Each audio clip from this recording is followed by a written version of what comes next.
Yo, what's going on, y'all? This is Marcus Rosa, aka Mazuma TV, back at y'all with some more boxing talk, man. I hope everybody's having a blessed, beautiful, positive, productive night. I hope you had a great day overall, man. I'm back at y'all with some more boxing talk. We're gonna talk about Jake Paul and Gervonta Davis' press conference. We're gonna give our reaction to that whole situation. Is Xander Zayas possibly getting a unification fight in his next fight at 154 pounds? You know what I'm saying? And then, of course, we're going to get into some open boxing topics. And we're going to discuss a little bit more of what's going on with Xander Zayas and all that good stuff. So as soon as y'all come in, y'all can please hit the like button. That'd be very much appreciated. Let's get the algorithm on the up so that people know that Mazuma TV is live. You see what I'm saying? We on the road to 4K. We well into the 3,100 mark, about to hit that 3,200 mark in due time. Shout out to the nation and the mob for making this possible. Shout out to everybody that's in the building, man. Before I get started, man, I just wanted to say happy birthday to one of the most supportive members of the channel, my boy Slime. You know what I mean? Somebody who's been a habitual guest on the channel, somebody that's been around since day one, man. Very, very good friend of mine. I could genuinely say that this is a good friend of mine, even though we never met in person. You know what I mean? Always been hella loyal, and just a great person to have conversations with. And just a solid dude overall, man. Happy birthday to my boy Slime and Levi. Happy birthday to my boy Slime and Levi. You feel what I'm saying? Yes, a lot of birthdays today. You see what I mean? Who? Oh, yeah. Happy birthday to Delilah, too. That's her name, right? Oh, Lila. I'm sorry. Damn, I fucked up. Anyways, shout out to everybody that's in the comments thus far. Shout out to the boy, The Stranger. He said the conference was a disgrace. Tank could even hold it in and take it serious. Hey, man, we definitely going to talk about it. Lamont, what up? Agent 86, what up? Coffee Plant in the building. Shout out to the Day One Slime. Absolutely. Shout out to the boy Slime, man. You know what I mean? Good friend of Mazuma TV, man. If you look back at some of those Day One live streams, bro, we gonna see Slime. You know what I mean? He been around that long. Ever since like the fucking very beginning of this channel, Slime done been around. So I'm highly, highly appreciative of him. You feel what I mean? Let me see who else. Oh, we got 14 people, man. Let's get 14 likes. Let me check where these likes is at. People. Yeah, Sir Ali. What's going on, brother? We're going to get into my thoughts. I actually want to speak on that first because I want to get that shit out the way. I ain't going to lie to you. Damn, we only got 5 likes? God damn. That's how y'all showing love, bro. Motherfuckers just be coming in here and just watching me. Sheesh. Claymore Rain, what up? Claymore, what you laughing at, man? What up? My boy up late. That's what's up. Shout out to the boy Clay. You know what I mean? You got to be a night owl to really be tapped into the channel. This one for the history books. What you speaking on? You speaking on the press conference? He said, good broski, when can a brother get a wrench? Love your vids, can keep going. I got to talk it over with the delegation, and I'll be back with you for an answer. You know what I mean? Yeah, I mean, that presser was legendary. I feel like you being sarcastic, Clay, but we definitely going to talk about it. I actually want to do a live reaction. To, you know, the live. You know what I mean? We might as well just get straight to it, man. We already about to be 5 minutes in. And, yeah. Get Teach on there. What you mean? What you mean get Teach on there? I don't know what that means, brother. You gotta let me know what you're talking about. What about Teach? I know what Teach is. What you mean? Get Teach on where?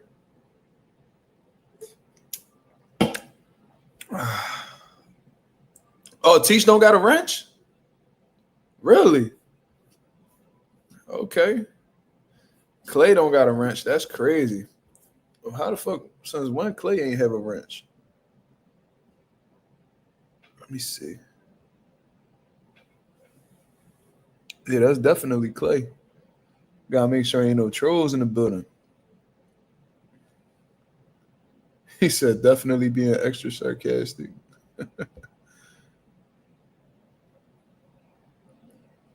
But yeah, I'm gonna give you guys my reaction to the whole situation, man. I'm gonna actually fast forward it.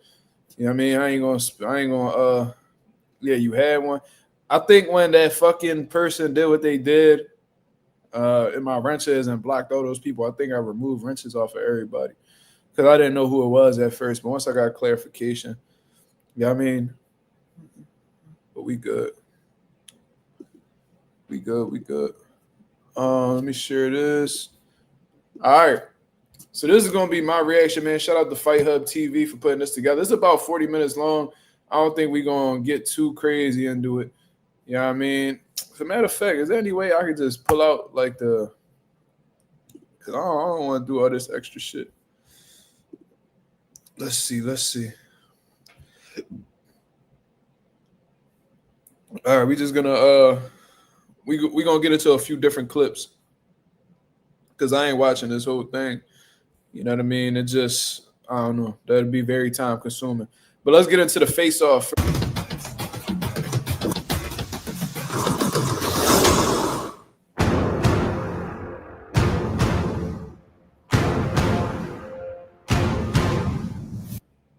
Look at this shit. Look at this shit. Yo, this one thing I'm gonna say about this motherfucker, Jake Paul, he really has no shame. Like no shame whatsoever. This whole thing with Jake Paul being so offended by, you know, like media outlets and boxing fans by not calling him a real boxer, then for him to follow up and do this shit is absolutely insane. Absolutely insane. But look, like he he did wrong for fighting Gervonta, bro. Like this shit is like insane. But can't help but laugh at this shit, bro. This is entertainment, bro. Like what the fuck? I'm entertained. Fuck it.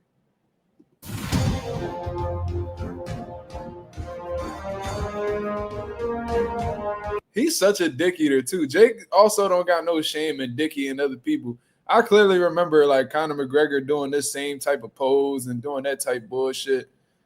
You know what I mean? Like he's just a certified like meat eater.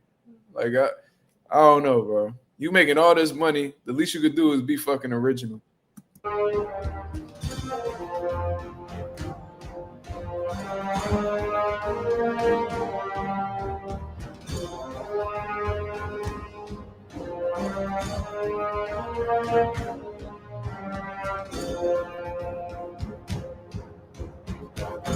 I think Tank was just calling him fat because he got like fat right here where his triceps at. Pretty much telling that nigga he got grandma arms.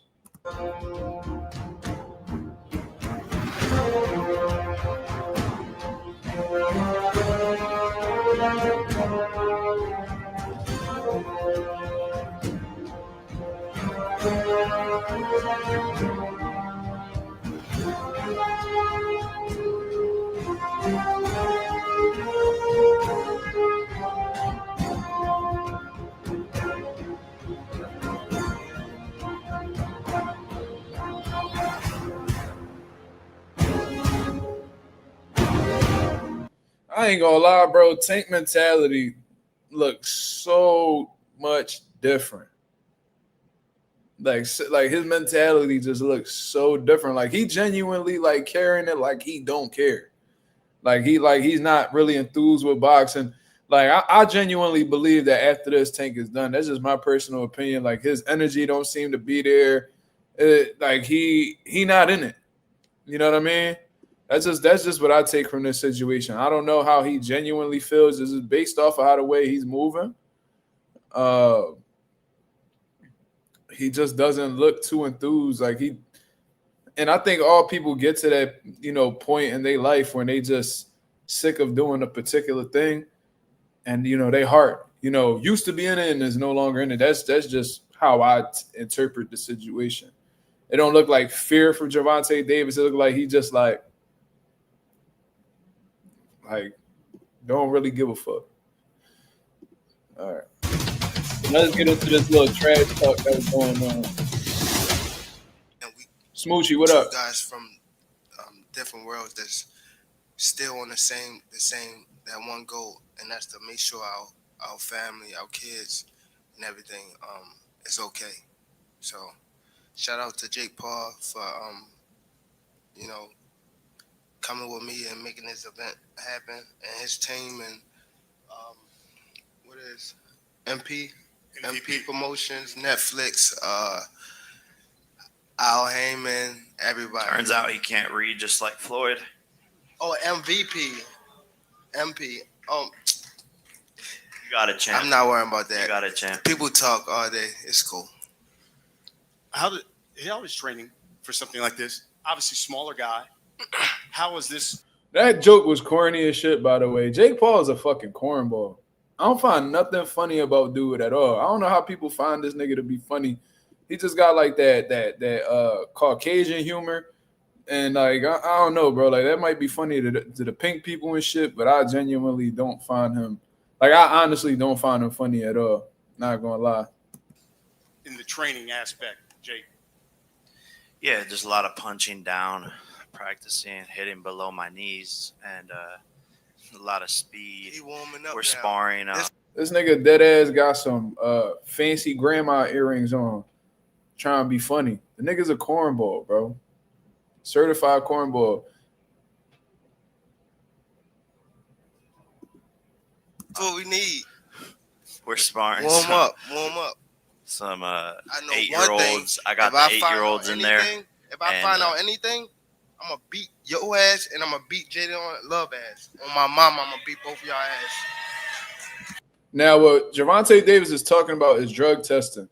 Gervonta Davis, just like any other fighter should be, is concerned about, motherfuckers testing positive against him. Now, wouldn't it be ironic if Jake Paul tested positive for this fight against Gervonta Davis? Because I remember him clearly defending Ryan Garcia after he popped positive against Devin Haney. It was actually defending the drug cheat in Ryan Garcia because he hated Devin Haney that much that he wanted to see him lose.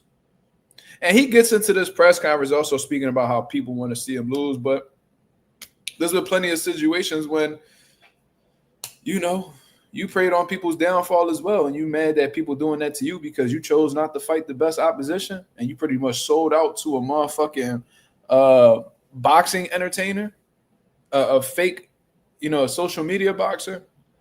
Come on, man. Stop it. On my mama. And he laughing. He laughing. What are you talking about? What does he have to do with this? Let anything, you know what I'm talking about. Let anything. Nah, I don't have to say it right now. Don't worry about it. I don't got to say it up here. Let anything happen. And I'm going to show you and him. Bet. And it begs the question, Tank. Nothing. It begs the question, Tank. Nothing. How was your training for him? I mean, now you're fighting a bigger guy, obviously. This is like cruiserweight. How is that training for this? And everyone wants to know, you taking this 100% serious? Because he's coming to really hurt you and make a statement. Are you taking this 100% serious? And how's the training for someone of this size? Of course. Somebody like his size and things like that, we got to take him serious because we don't want to say it, but things can go sideways, so we ain't taking him lightly. We definitely looking at Jake Paul as a real fighter.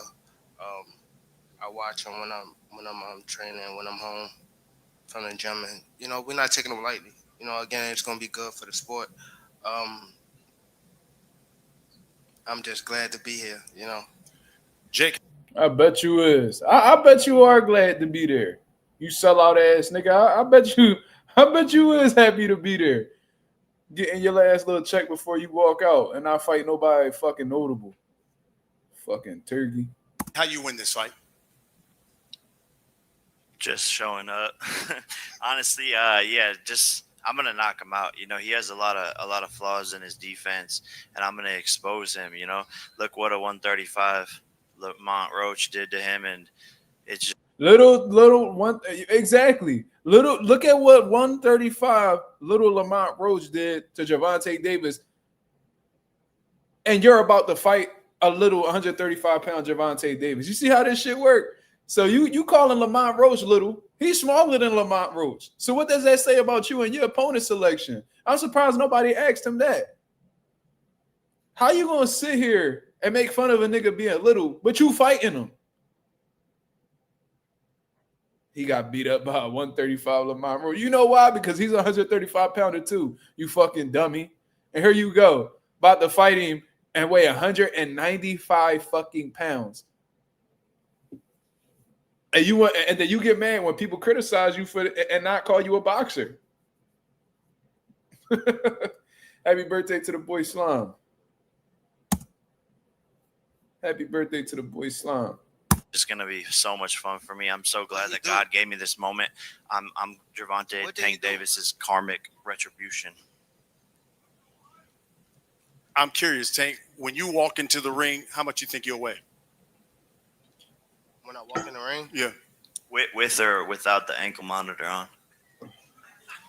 I probably Super corny. Like speaking on niggas' personal life. Look at Tank face. He like, what the fuck? Like even Tank's smart enough to know that this nigga's a fucking cornball. Like you worried about niggas' ankle monitors and all this bullshit. How about your brother doing some how about that shit that your brother did? You know, recording unalive people in rainforests and shit like that. How about that? Since you want to talk about people's personal life, how about you getting punched in your shit by Floyd Mayweather for taking his hat?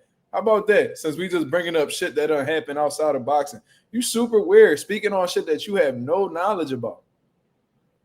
That's corny. That's super corny. I don't know how much I'll weigh. And the handcuffs too. Huh? What are you talking about, fam? How do you win this fight? That outfit is trash. For real. That outfit is garbage. He's saying that shit with a motherfucking purse right next to him.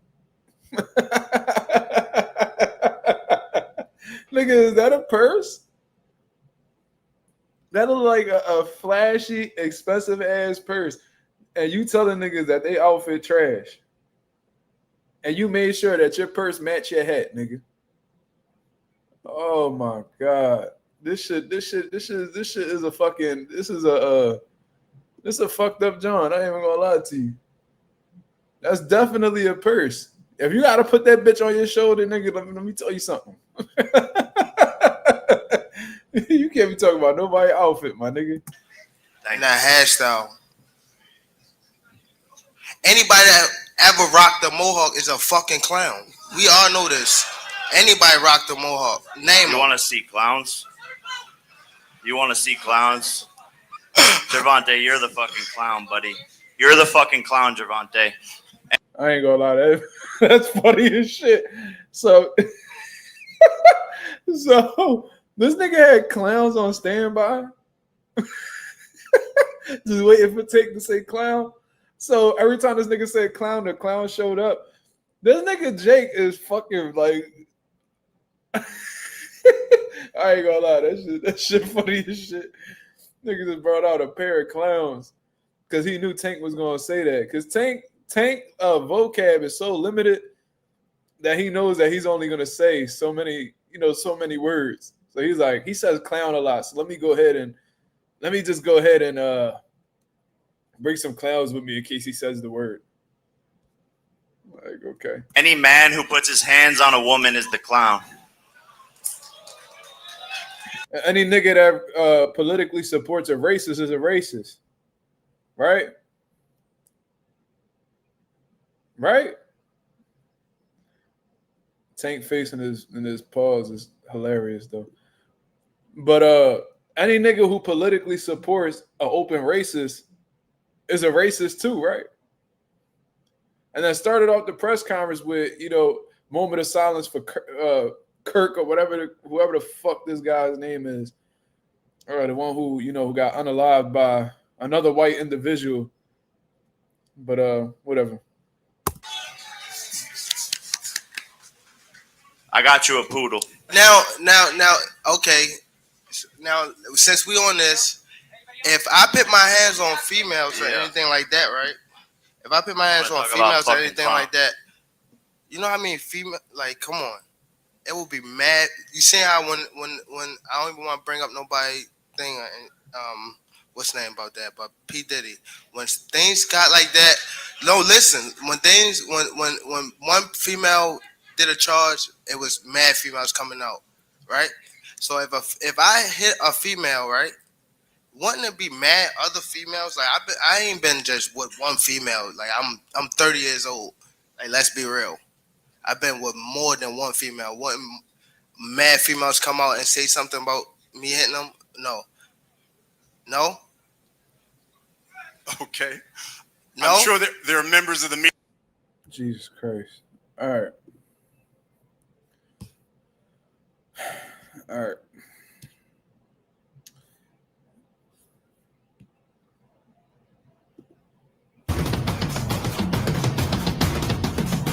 Taking Form. There's a lot of holes in his defense that a lot of people haven't exposed before. And he's a great fighter, one of the best. I'm excited. He's elevating me to a new height. He's making me push myself to my limits. I'm more locked in than ever. But at the end of the day, I know I'm going to be able to come out on top and outbox the guy who's been doing it for 7 times as long as me. obviously toughest test that you faced to this point. So I see that angle that MVP and them is trying to take at this point in time. So they saying like, all right, like we know, because they got no choice but to acknowledge it. You know, Jake Paul's the bigger, stronger guy, but Tank, you know, he's been in the game for this long, and Jake Paul's been in the game for this long, so they basically neutralize. You know, it neutralizes his size and power advantage. The Tank's experience neutralizes Jake Paul's, you know, size and power advantage. I see the angle, bro, but y'all niggas, y'all ain't fooling nobody. It's a reason why no athletic commission wants to sign this off as a pro fight. So what y'all doing? Y'all unofficially making a winner and a loser in this fight because the state doesn't want to back this, and they're not going to count this towards the pro records. They're not. So what y'all going to do? Oh, we're just going to announce the winner and the loser, you know, on our own accord. But guess what? Y'all can announce a winner and a loser all y'all fucking want. It's not going to change the fact that it's not counting on the record books. Y'all got away with it with Mike Tyson because y'all was both heavyweights. All right, cool. But it's not going to happen in this situation. No state athletic commission is going to be willing to take the fall if Gervonta Davis were to get hurt in this fight. They're not. Yeah, everybody want to make money. Yeah, everybody want to be a part of the big money fight as long as they get their cut. Yeah. But you know what them athletic commissions fear more than you know what's as much of a factor to them in making money? Losing money. And if Gervonta Davis gets himself hurt on an approved bout by this commission, they're bound to lose a shit ton of money. They're bound to lose a shit ton of money. They don't want to put themselves in that situation, so they taking the safe road. They like, man, fuck all that. We not doing this. I don't give a fuck how, you know, profitable this fight can be. I ain't about to get my pockets tapped if shit go to, you know, if shit goes to the worst case scenario. We not doing that. Bella said this like the special ed of press conferences. That's hilarious. Because Jake Paul always tries to come across like he's like this fucking witty. Like, look at him. Look at this nigga. He wants to come across like he's this fucking smart, intellectual ass human being and that everybody's dumb except him. Like, bro, look at you, bro. Look at you. This nigga really got like a bougie ass Beverly Hills grandma outfit on. And he's trying to play it like he like this badass boxer. Whole time you trying to pick on a nigga who's smaller than you. You beat an undefeated world champion. Is this the fight where folks, especially in the boxing community, have to say Jake Paul deserves to be at the elite level? Nah, they'll never give me credit until I have the world championship belt, but that's okay. Why would they give you credit for this? Why don't they ask him that? Why do you feel like you deserve credit for this fight? Because he's more experienced than you? That's it? If it's all about experience, you might as well go fight Oscar Collazo. Go fight him.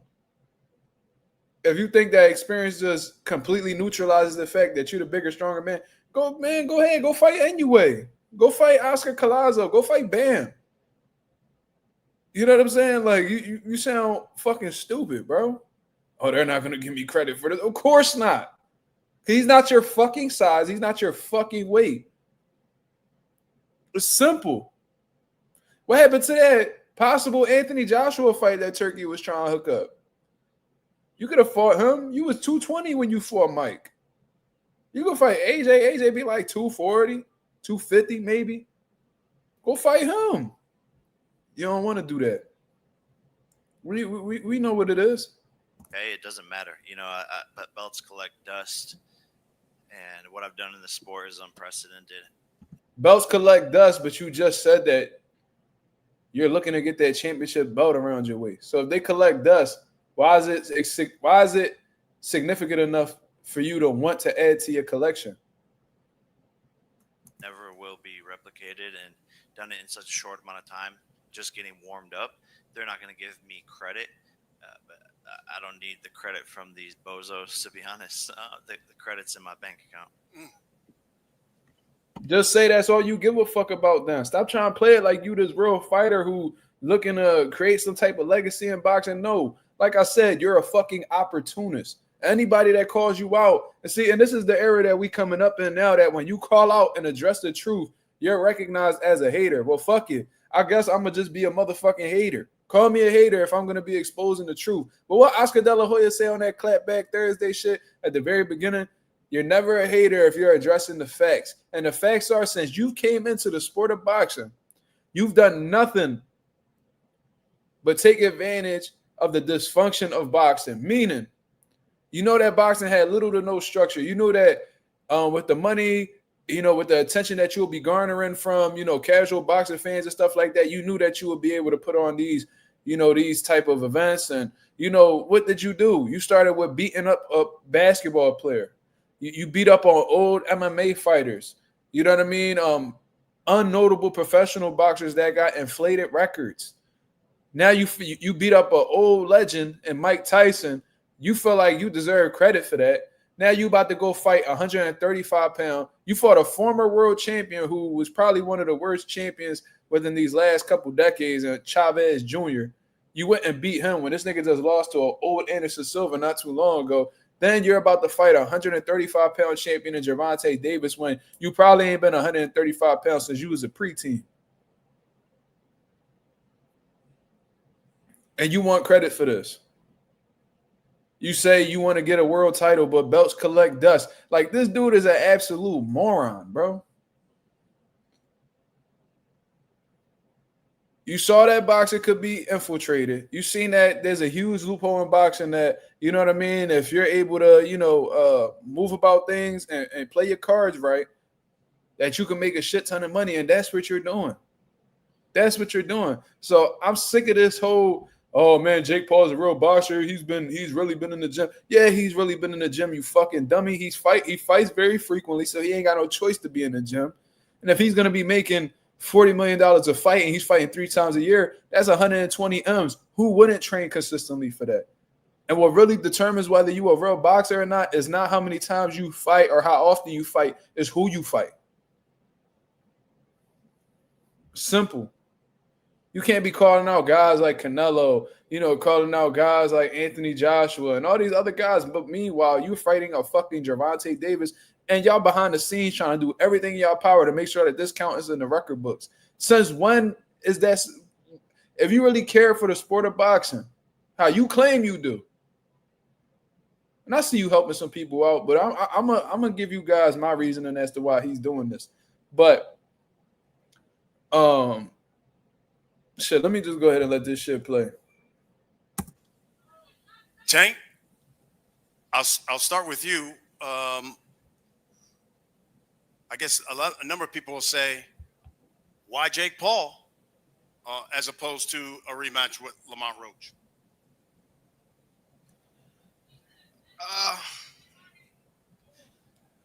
It just, you know, I don't want to put a lot out there, but it's just doing what's best for me and what's right for me. And I've been doing this for a little minute now. I've been doing it for since I was 7 years old. So this is the first camp I can enjoy myself, be back myself. Like even leading up to like the rematch of the Roach fight, it was more so like I don't want to get too much in it, but uh, November the 14th, you got Jake Paul and me. Um, I think it's gonna be a great event. Every time I fight is fireworks. Jake Paul coming in, he's much bigger, he's much stronger. Um, Boxing wins come November the 14th.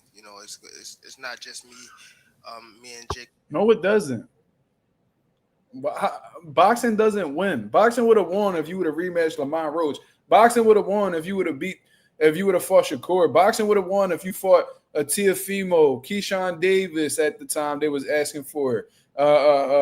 Motherfucking Devin Haney. Boxing would have won if you would have took those opportunities. Who wins at the end of this is you and Jake Paul. That's it. This doesn't move the boxing culture forward whatsoever.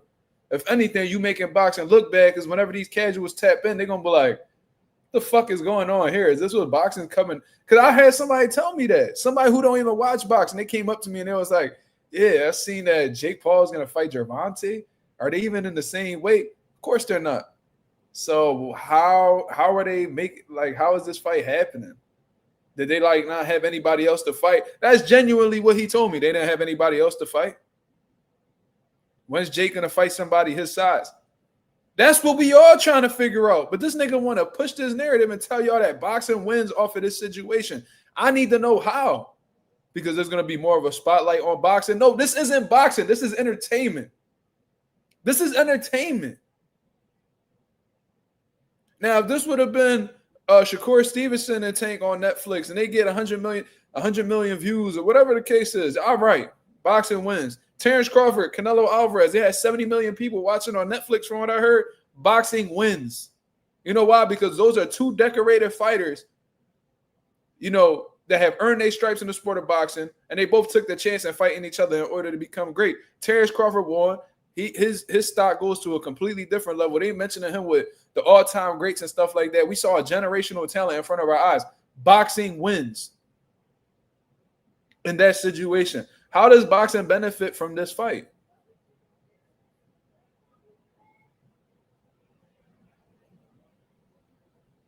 Derek says boxing don't even respect y'all for this. Facts. They don't. But they said Jake Paul's on one side saying, man, they're not going to give me my credit for this. As if he deserves credit for fighting a fucking lightweight when you're historically a cruiser/heavyweight. And then Tank is sitting here telling you that he's finally having fun for once because he genuinely didn't he hasn't been really feeling boxing. Let's rewind that shit back a little bit and hear what he had to say. Let's see that again. I think it's going to be a great event. Every time I fight is fireworks. Jake Paul coming in, he's much bigger, he's much stronger. The rematch of since I was 7 years old. So this is the first camp I can enjoy myself, be back myself. Like even leading up to the. So on these camps that he's been having, he hasn't been having any fun. But with Jake Paul, he's having fun. Okay. What concerned me, his power. Gotta test his power. Gotta test his just everything. To be honest, I never been in the ring with Jake, so I could say a lot. But when it comes down to November the 14th, I gotta be in there with him. I gotta be able to, his arm reach, his size, his power, the way he moving and things like that. I just gotta adapt, as I fight him come November the 14th. One of the things, Jake, about you, mental toughness. and you've certainly used that mental toughness with a number of your opponents and have rattled them before the fight. This guy's certainly experienced. You think you can rattle Gervonta Davis before y'all step into the ring? Yeah, no, I don't know. It doesn't really matter at the end of the day. This is going to be a true-on boxing fight. The best man will win, and I think the shit talk is all fun, and we've been going at it for years and years, but I don't think either one of us really care. We just want to go in there and prove that we're better than the other one. You've talked to a lot about leaving a lasting legacy in the sport of boxing. You beat Tank Davis. Do you believe you've basically cemented yourself as one of the best in the sport? Nah, not yet. I'm just getting warmed up, but this will certainly shut up a lot more people. Each fight has done that so far. Only 5 years as a pro, and it feels like the last fight I had was the end of chapter 1. This is the beginning of chapter 2, and I'm only 28 years old. I have a lot more to prove, and once I beat this guy, more people will shut up. But at the end of the day, I'm really still just getting warmed up in the sport, and I'm going to show how good I am. This is a top 10 pound-for-pound fighter that I'm going to outbox. And truly, when people run back this press conference, all the shit talk, all the fun, they're going to be like, wow, this kid really is doing something monumental in the sport, and he's actually insane boxer. And I'm going to show that this guy who's been doing it his whole life has been doing it wrong his whole life. What'd you say, Tank? He said he's going to outbox me. Whoop-de-doo.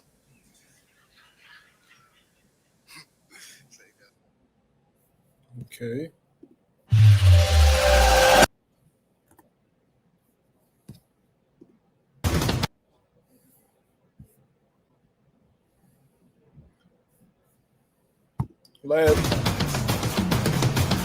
Last one, y'all.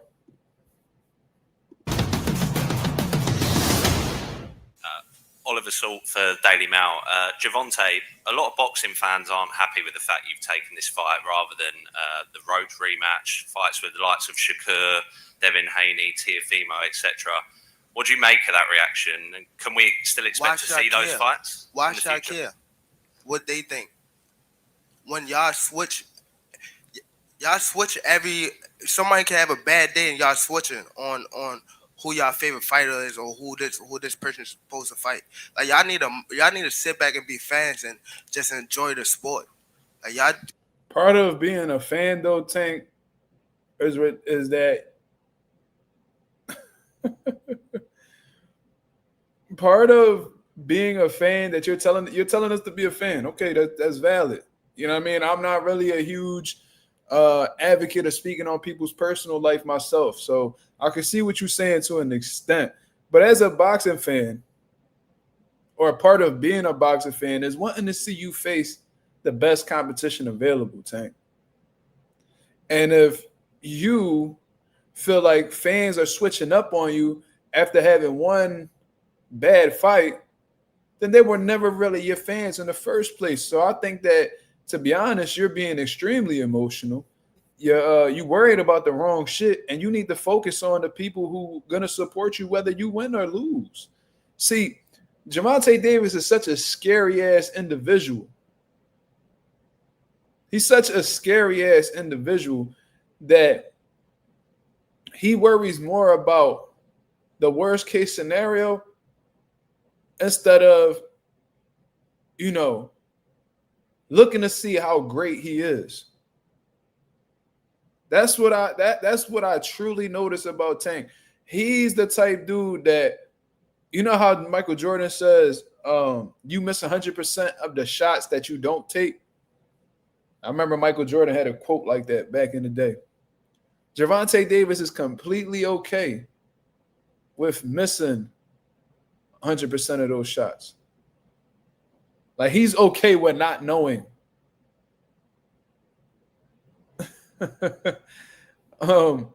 And he's not giving. And one thing about these media reporters, bro, they're gonna ask you. They're gonna find a way to throw in those questions that you don't want to answer. You know what I mean? Like, I remember Floyd Mayweather when he was trying to get that fight with Manny Pacquiao. Mayweather, when Manny Pacquiao and Floyd was being attached to each other, and that was like the next big super fight in boxing, Floyd will go and fight Miguel Cotto. He'll fight a few different people before he fight Pacquiao. And every fucking interview, for every fight, before Pacquiao, all they did was ask Floyd about Pacquiao. Yeah. Like, I know you focused on this guy, but, assuming that you get past him, are you going to be fighting Manny Pacquiao next? And Floyd would get so frustrated. He's like, yo, y'all just keep asking me the same question in a different way. No shit, nigga, because you're not just going to have people. You're not going to give us bullshit and then get mad when motherfuckers ask about the real shit. You giving us so we want you to let's say, let me see how I can come up with this.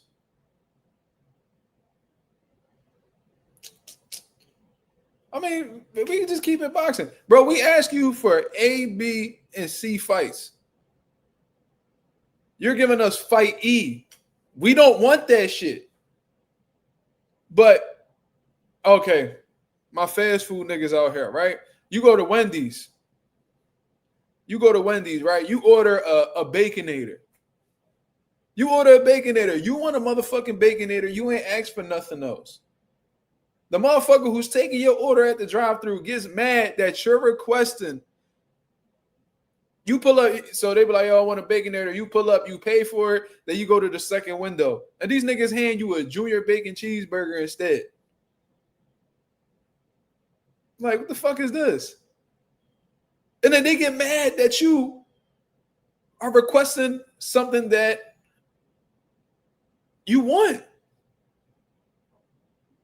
And it's like, y'all, they make it seem like boxing fans are so insignificant, as if fans aren't the reason why they getting paid.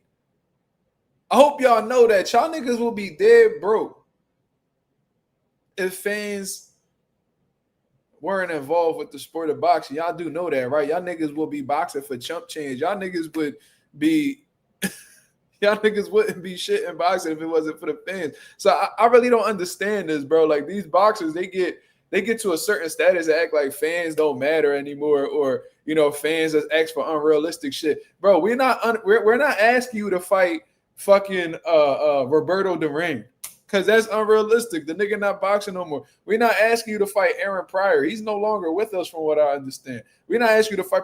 We're asking a fighter that's currently in the sport of boxing right now, that's in the same age group as you, as a champion just like you, in the same fucking weight class as you, to fight him, and you acting like this is so impossible to do. You're a bitch. Let's just keep it real. You pussy. And you mad that people are calling you out for being pussy. You're mad that you have to answer a question because that answer to your question is going to make you look pussy. It is what it is. You can't get mad. We ask you to give us A, B, and C, and we're willing to pay you handsomely to, fight either one of those guys. But you don't want to fight them, and then you take the back road and take on a fight that nobody asked you to fight. Nobody asked you to fight this nigga. So when fans come out and be like, yo, we don't want to see this fight, you mad. Like, how that shit even makes logical sense, bro? I swear to God, like nowadays it's like, and then when you address it like, yo, we don't want to see this fight, we want to see you fight this person. Oh, you a hater, man. You a hater. No, nigga, no, I'm not. I'm requesting something, and because you're not willing to give it to me, and I call you out for it, I'm a hater. I ain't asked for a junior bacon cheeseburger. I asked for a Baconator. Nah, man. Nah, man, for what? For what? Nigga, because I asked for it. What the fuck? Oh, no, you would. Nah. Man, I'm not, man. Nah, bro. You either got to give me a Baconator. I don't give a fuck about none of this other shit you offering. Oh, man, you's a hater, man. You's a hater. I'll be so confused. Like, what the fuck? How? What? I'm the consumer. You're mad, and you get paid off of the consumer. You're mad that the consumer is requesting something out of you because you feel like shit won't go your way, or you're not capable of handling that request that the consumer is requesting. And then you twist it in a way where the consumer is wrong for even requesting you to do this. A top boxer is mad. A top boxer is mad because we're asking him to fight another top boxer. Y'all even talk about people's personal lives. Like, why? When it come to that? Can we still expect to see any of those fights in the future, though? And y'all keep talking about fighting somebody. Didn't he just have a fight? And what happened? He won, right? But how he look in it? Exactly. But y'all say some different shit when it's me, right? Because y'all want me to lose. When y'all see people in that limelight too long, they want to take that they want somebody else to come take that spot. That's why it's always like, come on, bro. That's what happened with Floyd. Y'all seen him too much, and once y'all seen him so much, y'all start hating on it. Like, it turned from love to hate. Next question. How you doing, Tank? Jake MacArthur from Casual Corner. Tank, are you going to be retiring? If not, who could we see you fight next year? Right now, I don't know what I'm doing. I'm just, doing me right now. Dr. Abi with World Liberty TV boxing channel. Jake, big fan of yours. Just want to say what you're doing for boxing is phenomenal. You're putting it on the map. What you're doing with the ladies, with the Mike Tyson and UFC I'll fighters. swing on you right now. Nobody. And I love you too, Gervonta. You see how Tank got offended because the nigga said something about ladies? The reporter wasn't even talking about you no more. But I guess since he got them allegations with that female, I guess he thought the reporter was talking about him. Like, oh, I love what you're doing with the ladies. Like, Tank, he wasn't even talking to you, bro. Why are you so now you wearing purses and then you get sensitive when people bring up females. This shit kind of weird.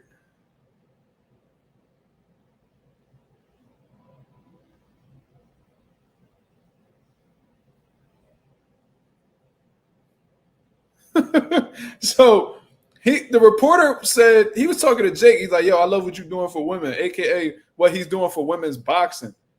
Tank thought the reporter was talking to him and bringing up like his DV situation and got offended and said he'll swing on the reporter. First of all, Tank, you're not swinging on nobody.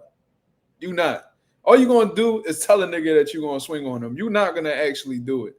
Don't nobody be like, Tank is a master pump figure. So you want us to believe that you'll swing on a reporter, but you won't even swing on the best competition in your weight division. Like, I nigga, no. Trust me, no. I don't believe you.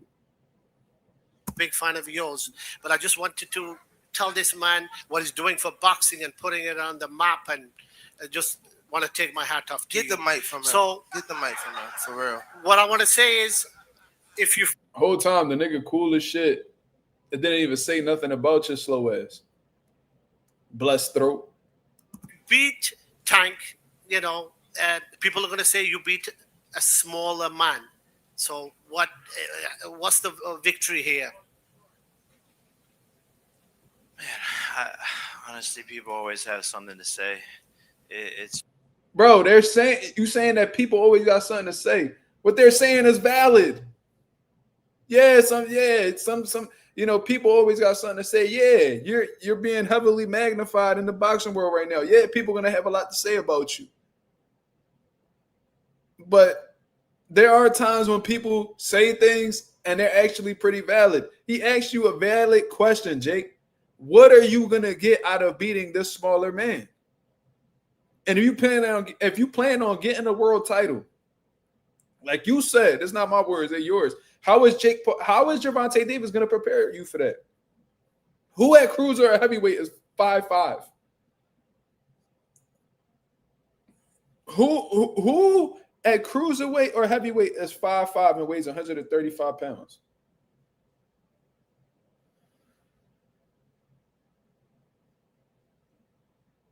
Yeah, I called Tank blessed throat. Yes, I did. Did you not see it? Look. See it? Then they got that blessed neck. You heard?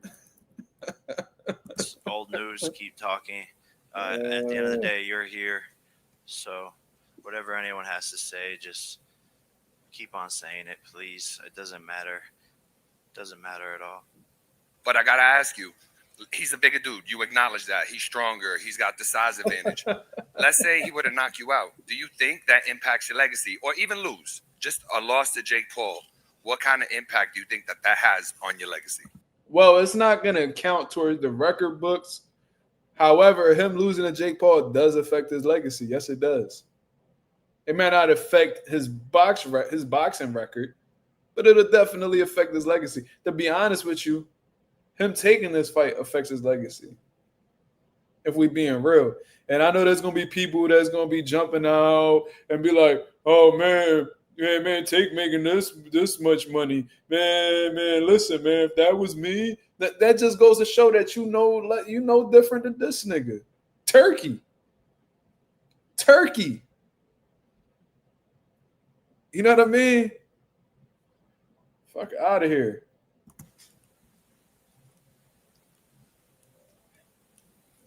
Nigga playing with that fucking inflated dog or whatever the fuck that shit is. This nigga's a weirdo, bro.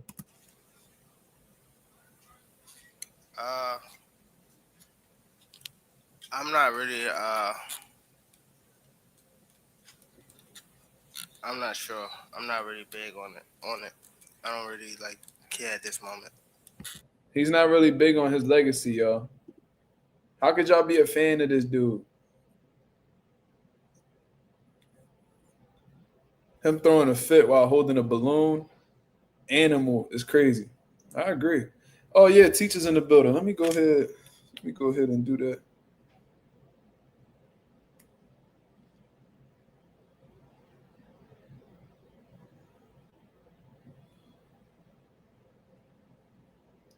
Go ahead and do that. Nasty work, Mazuma with the poodle. Huh? So you're not concerned that a loss to Jake Paul would mean anything to you at all? It doesn't stop anything? Anybody on the top rankings, what made you wanted to fight somebody like Jake Paul that has the size, the reach, and everything? Like, what made you wanted to choose somebody like Jake Paul?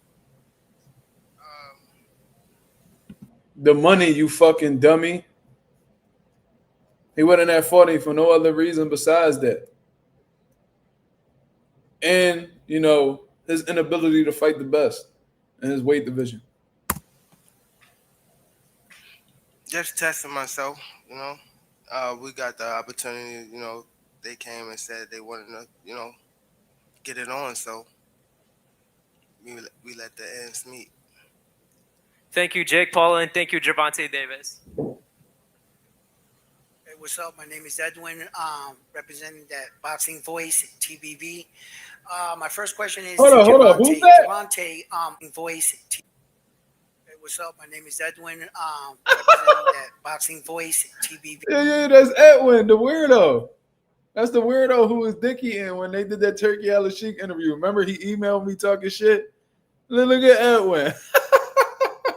He found his way over there. Yeah. He found his way over there. Fucking goofy. Yeah, remember he said when he come to Philly, that we could meet up and his son gonna knock me out. Remember he said all that crazy shit? Yeah, look at his goofy ass over there at the fights. I should be his man. Let me shut up. My first question is to Gervonta. Gervonta, a lot of people have stepped up to beat the fighter that is Jake Paul. Why is it that you think that you can be that fighter? And if anything, do you think you can stop him? Say it one more time. Sorry. I said that a lot of fighters have stepped up to fight Jake Paul, and a lot of fighters claim. Bum ass question. You know why? You know why that's a bum ass question? Who are these lot of fighters that you speak of? Who are the lot of fighters that you speak of? Basketball players, retired MMA fighters on a decline, Ben Askren, Tyron Woodley, Anderson Silva. That's who the lot of fighters are.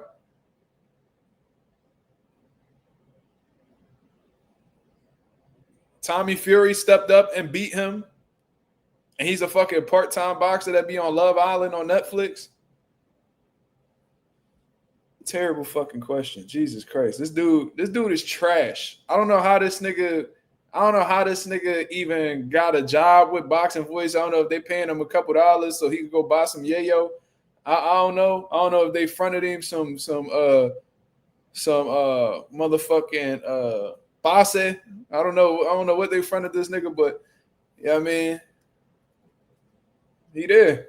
That they were gonna be the fighter to stop him. What makes you think that you can be the fighter to stop him? And if you can stop him, do you think you can stop him?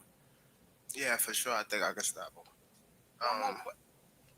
I'm much quicker than him. He's much stronger, much bigger, but we all know that tall fighters is a taller fighter. A shorter person is hard to fight a taller person. So, I mean, well, a taller person is hard to fight a shorter person. So, we know he's gonna be definitely frustrated. You know, he's slower. You know, his arm reach not that much longer. We just gotta wait and see until we get in there and test the waters. But I'm for sure though that he decent and he gonna hold up for a couple rounds. But once it get hot in there, Well, I'm hating on round one, nigga. No, I think don't be speaking on shit you don't know nothing about, bro. You speaking on something you don't know nothing about.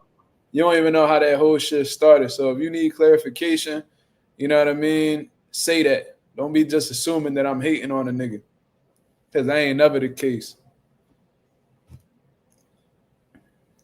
As far as I'm concerned, he came to my channel and he disrespected me. So me responding, I'm hating. See, y'all niggas don't even be knowing what y'all talking about. And Eddie, as far as I'm concerned, you be in my comments supporting. So why are you over here caping for another nigga you don't even know? First of all. And if that's your man's, why don't you just go over there? Why you here? That's what I'm trying to figure out. Mazuma don't never reach out and try to start no problems. Anytime I ever had problems with a nigga, they came over here and they was on nut shit. So tighten up, brother. What Frejo Star say? Do the knowledge, nigga. Do the knowledge. Before you start speaking on shit you don't know nothing about, brother. But anyways, hey man, that was the press conference between Gervonta Davis and Jake Paul. It was absolutely horrible in my opinion. It's not really getting good feedback. It's not really getting a great reception now. Do I think it's gonna do views? Yes, of course it's gonna do views. You know what I mean? And it ain't going to be necessarily because it's a great fight that people don't know what's going to happen and it's highly anticipated. No, because I think that, like I said, it's entertainment based. It's going to be on Netflix. So Netflix has a huge platform that people might not even know about the fight, but because they see it being live, they'll go out their way to watch it. You feel what I mean? So, it's going to be on a huge platform, so it's bound to do some type of views. And I think there's a lot. I think what's really going to intrigue people is, the apparent size difference between the two. And, you know what I mean? As a matter of fact, I'm going to say that what's going to draw intrigue to the fight is, not knowing what's going to happen next. Alicia will be on there most likely. Yeah. I seen that she vacated her WBC title. So that lets me know, because WBC isn't a huge advocate for women doing 3-minute rounds. Something tells me that Alicia Baumgartner is going to be like the co-main event possibly. And it's going to be 3-minute rounds. That's just that's what I think. I think because I don't think oh shit, Oscar De La Pasa is in the building. What up, brother? What you think about this Tank and Jake press conference, man? We need to know Oscar De La Pasa's opinion, man. Shout out to the boy in the building. But it's going to definitely draw some boxing fans. But, there's going to be a lot of criticism that's going to be on the way. You feel what I mean? But I think Alicia Baumgartner is going to be on the undercard. You know what I mean? Because he's going to do what he's going to do for women's boxing. That's something that Jake Paul has been doing well. And considering the fact that she vacated her WBC title, she might be doing something that, following in Amanda Serrano's footsteps in terms of doing 3-minute rounds, showing people that, women could compete, under men's rulings in boxing. They don't need 2-minute rounds. They don't need 10 rounds, 10 2-minute rounds. They could do 12 3-minute rounds just like everybody else. You know what I mean? So it is what it is.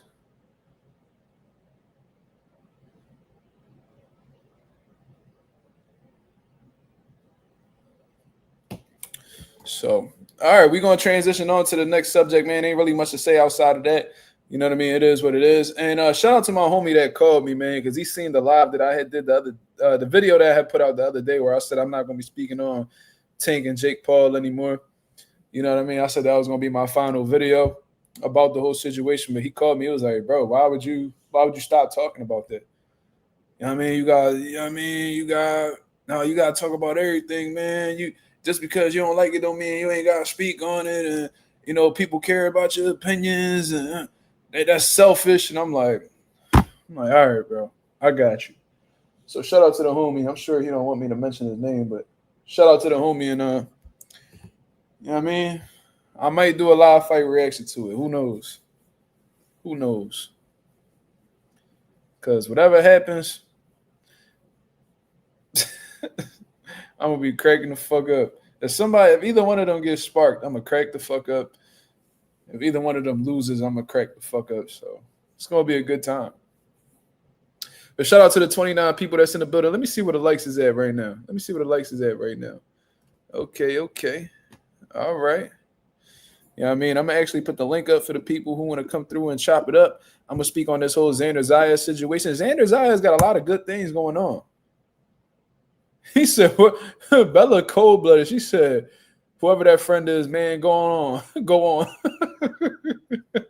No, he good people, Bella. You will like him. He a cool dude. He just be behind the scenes and shit like that. He like to be low-key. But, yeah, I mean, I'm going to put the link up for anybody that want to come through and show love or speak their opinions on what's going on. You know what I mean? Oh, shit. There you go. Oh, man, we ain't see him in a while. My boy Claymore Rain in the building. Damn, you bald as hell, brother. What happened? You cut that shit off? Yeah, I'm gonna grow it back, bro. I'm gonna get like you. Every now and then you switch it up. I'm like, let me switch it up, man. Look. Yeah, my shit coming back though. Crazy. You ahead of me right now, but I'll be back. Back. You just shaved it though, right? Yeah, yesterday. That's okay. I like it. Ain't nothing wrong with a reset, brother. Wifey loving it. You know what I mean? Wifey like, oh my God. Oh, mine wasn't fucking with it. Yeah, it's coming back. I told her don't get used to it. It's coming back. You know what I mean? Mine's is looking at me like I was crazy. She was like, who the fuck is this? I'm like, yeah. Hey, man. Every now and then. We try to please him, but we gotta do us. You know what I'm saying? But every now and then we bring him to we gotta please out. We gotta do things that we want to do too. We can't just be thinking about them all the time. That's what I'm saying, man. You know what I mean? But yeah, man. With you before we get into the Xander Zayas topic, because he got some good things going on. Yo, Xander, that guy, I keep telling everybody 154. I think listen, man, they don't like. I know Boots is there now, and you know what I mean. But Xander, bro, I'm telling you, bro, Xander a problem. Bro, I'm telling you, Xander out here playing chess. We're gonna get into that, but I seen what you were saying in the comments, man. I want to know what you think about that press conference. Oh man, I mean, I got number jokes.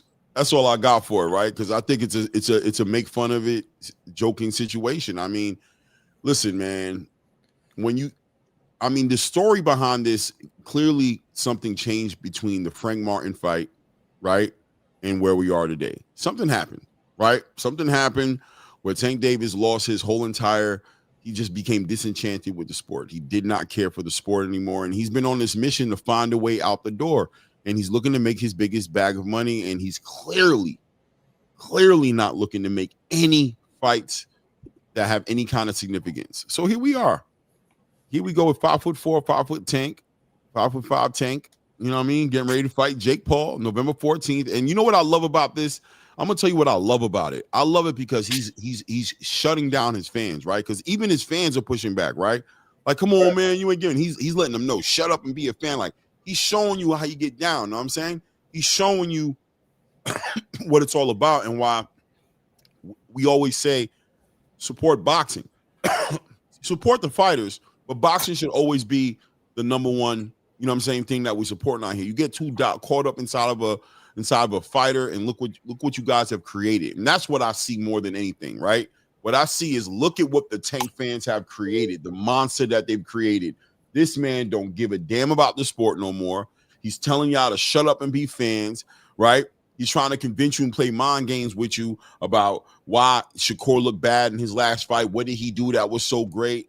Brother, the whole entire boxing space, internationally, nationally, everybody wants to see Tank Davis fight Shakur Stevenson. The fight has a big financier behind it called Turkey Al-Sheikh, who's willing to pay top dollar to make that fight happen, bro. You aren't going to sell us on no BS, bro. You ain't selling no water to no whales over here, bro. You scared of that nigga at this point. We know you don't want no problems with those dudes. The Tiafimos, yes, the Devin Haneys, and I'm going to bring up the Devin Haneys because you about to go fight 195-pound ass Jake Paul, bro. So don't talk to me about Devin being at 147 or he was at one. I don't want to hear about Ryan being at one. I don't want to hear about none of that, bro. Your biggest victories all have asterisks next to them. Stop playing with me. Shout out to my guy, Greg Hackett. I'm a fucking spirit. You know what I'm saying? Stop playing with me, bro.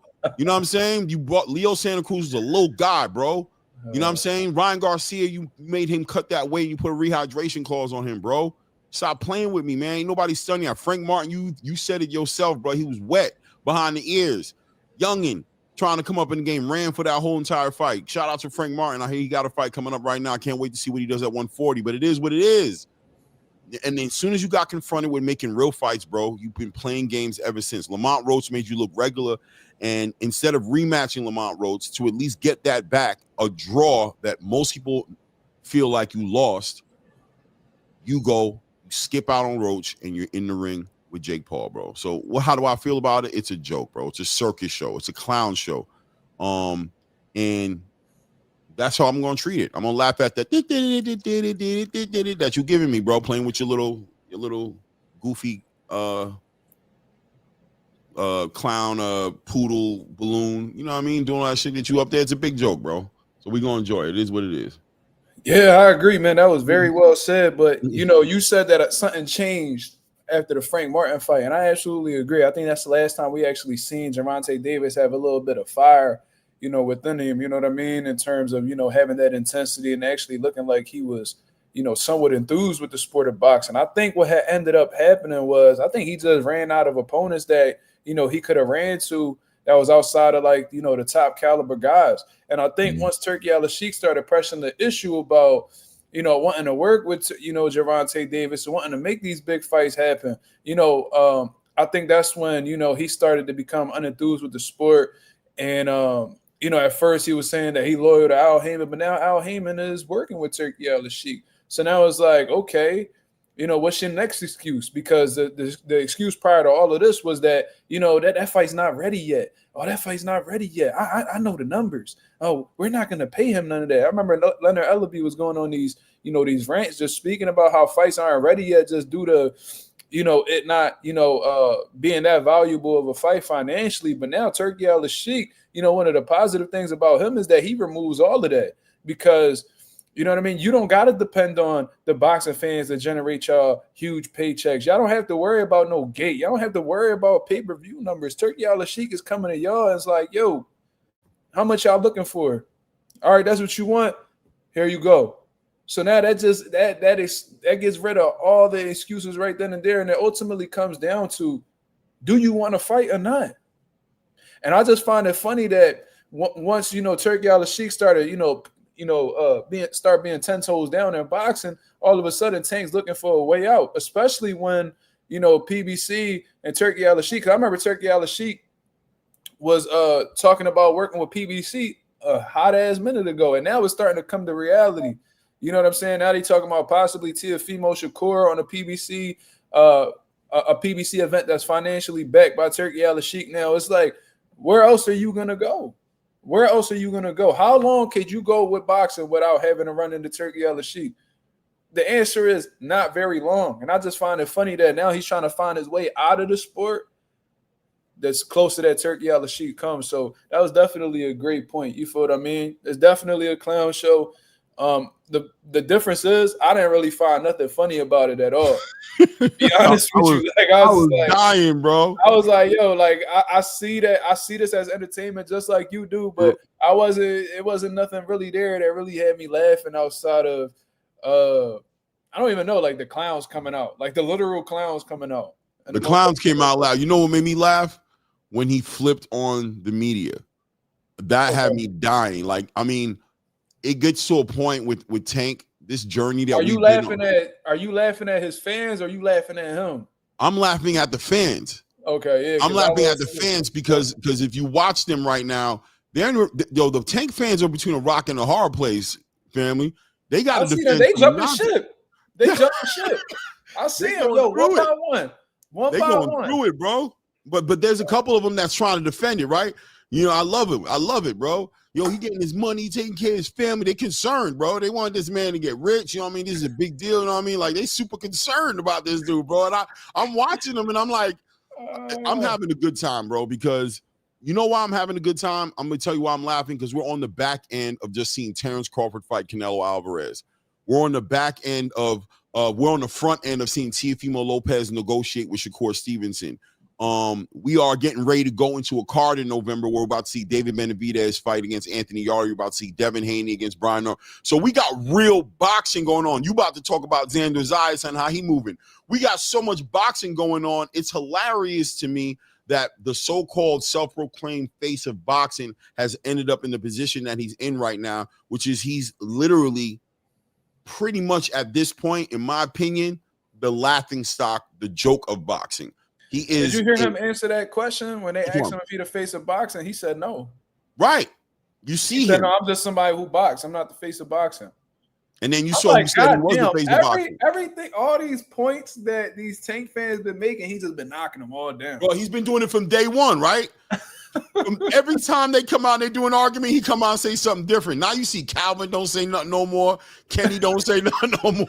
Because Tank been telling them to shut the fuck up. That's why. He was it's diabolical, man. I think it's I heard Tank had an issue with Calvin because he kept doing interviews. Right, because Calvin talking from boxing, but he don't know what Tank is thinking. And you know, and I know we've been like, you was here before me, obviously, but I came in right on the back end of what you were doing. But I think we both kind of ran into that wall a little bit of when we finally were kind of like calling Tank out for what it was, right? We tried to be nice in the beginning, but just being honest, and we lost a lot of support, right? We went through it with you know who and other people who just made the biggest deal and just sat there meat mushing Tank into a nut and coma. Right. I'm gonna tell y'all this though. We both, me and Clay, we was on this shit early. That's what I'm saying. Do you remember when we was doing that pound for pound list? And Clay was like, man, don't even put him on there. Like, get him off. He was like, yo, get him off. He can't be there. He don't want to fight nobody. Because I remember I was giving him the I was writing down names that people was putting in the comments. So I put together the list and then we started breaking it down from there. Like, does this person deserve to be here over this person? We had the debates in the chat, whatever the case is. And Clay was like, man, get him off. Like, eventually he hit 10. Eventually he hit number 10. He was like, man, just get him off, bro. Like, you're not doing nothing. I'm like, we can't do it with him, man. But and like you said, and I'm glad you brought that up, but that's why there is a little bit of vindication right now, right? There's a little bit of me laughing at the fans. I don't got no problem with what Tank is doing personally, because I feel like I accepted the fact that he wasn't going to fight nobody a long time ago. So, you know, it's always been a clown show with him. And the moment he acted the way he did with the Lamont Roach press conference, that first one where he came out like 4 hours late, I knew it was pretty much over with. You know what I'm saying? But the fans, oh, those fans have been diabolical, bro. They're in your chat. They're under your videos. They trying to make you they calling you haters all the time just for observing it. Oh God, bro, they were killing us when the Jake Paul energy came out. When we told them that, yo, rumor was that if he beat Lamont Roach, Jake Paul was getting ready to come out there. They were about to make the Jake Paul fight. Y'all putting words in his mouth. Now y'all putting Jake Paul on him. He ain't never said, oh God, we were the worst people in the world. So how ironic it is that these dudes do a face-off today, that they have this press conference, and not only is a fight happening between him and Jake Paul, but Tank is just eating his fans alive, bro. They can't say nothing. They be talking to him as respectfully as they can. Tank, we love you, bro. I'm just saying, man, shut Man, up and be shut a up. fan. I be like, yeah, Tank. When he be talking like that, I be like, yeah, Debo in his Tank, own talk to fans. him. You know how Debo be like, shut up, punk. Yep. Like he Debo in his own fans, bro. But don't worry, we know as soon as Debo leave, y'all be talking again. So we know how that works. Exactly. Well, and then I'm seeing like boxing channels that got more subs than me on here talking about, nah, man, he ain't fighting Jake Paul. Even though we all knew he was fighting Jake Paul. He was like, nah, man, I got a text from somebody who trained with Tank. He rematching Lamont next. And I'm like, bro, this nigga right here just out here got an imaginary friend out here. You know, the negotiations about done. The fight's about to happen. I have great sources. Shut up, man. Don't nobody believe none of that shit, bro. If Calvin and Kenny don't know, you don't know, bro. Right, you don't. Exactly. Stop playing with us. Exactly. So that's all there really is to say about that topic, man. It is what it is. We could talk for hours just talking about how much of that fraud shit that Gervonta be on. We should have seen this back when he was at 130. We should have seen it all the way down. You know what I mean? We gave him the benefit of the doubt because he was young and and he was with Floyd. Yeah, remember, we were like, oh, Floyd holding him back. As soon as he break away from Floyd, yeah, we thought it was Floyd. We was wrong. It was him. It was definitely him. And we should have. Then again, we should have peeped even back then because remember Floyd was like, yeah, Tank next fight, he gonna fight Vasily Lomachenko, blah blah. He was threatening him with Vasily. He was threatening him. So that let me know it wasn't Floyd that wasn't believing in him. It was Tank who wasn't believing in himself. And Floyd knew that shit right now like this. He eating his popcorn like, I try to tell y'all, boy. I try to say it was me, bro. I was trying to get y'all the fights. That boy hard to deal with. You see now? He hard to deal with. That's why I let him go. I ain't even trip. Let him slide. Tank can fight whoever he want to. Man, shut up. Clearly. Shut up. That's how I'm gonna start talking to you how Tank be talking to you. I'm gonna start talking to you how Tank talking to you. Shut up. I need to shut up and learn how to be fans, bro. Man, that's what I'm talking about, though. Those kind of statements right there is why I laugh. That's why I laugh, because those fans that was sitting here and still sitting here talking the way they do, it don't matter what Tank does, bro. Talking about Canelo was going to do the Jake Paul fight too. First of all, he didn't do it, so that's the reality of it. And two, at least Canelo fought the best. Right. At least he consistently fought top competition. We not about to sit here and compare Gervonta. And plus, Canelo at the later stage of his career, he told you he got 2 fights. He got 2 years. He cemented his legacy already. If you want to take a stupid fight, he said he got 2 years left. So what's that? 3, 4 more fights. He done. He done. Tank has fought no champions in his own division, unified, no belts. Everything he's done has an asterisk. He does it. And the thing about it is, I don't want to get it twisted, Mazuma. Tank is a special fighter on an eye test. That's why we put so much pressure on him to fight the fights we want to see him fight. He is a special fighter, but the man has the ambition of he has no ambition, bro.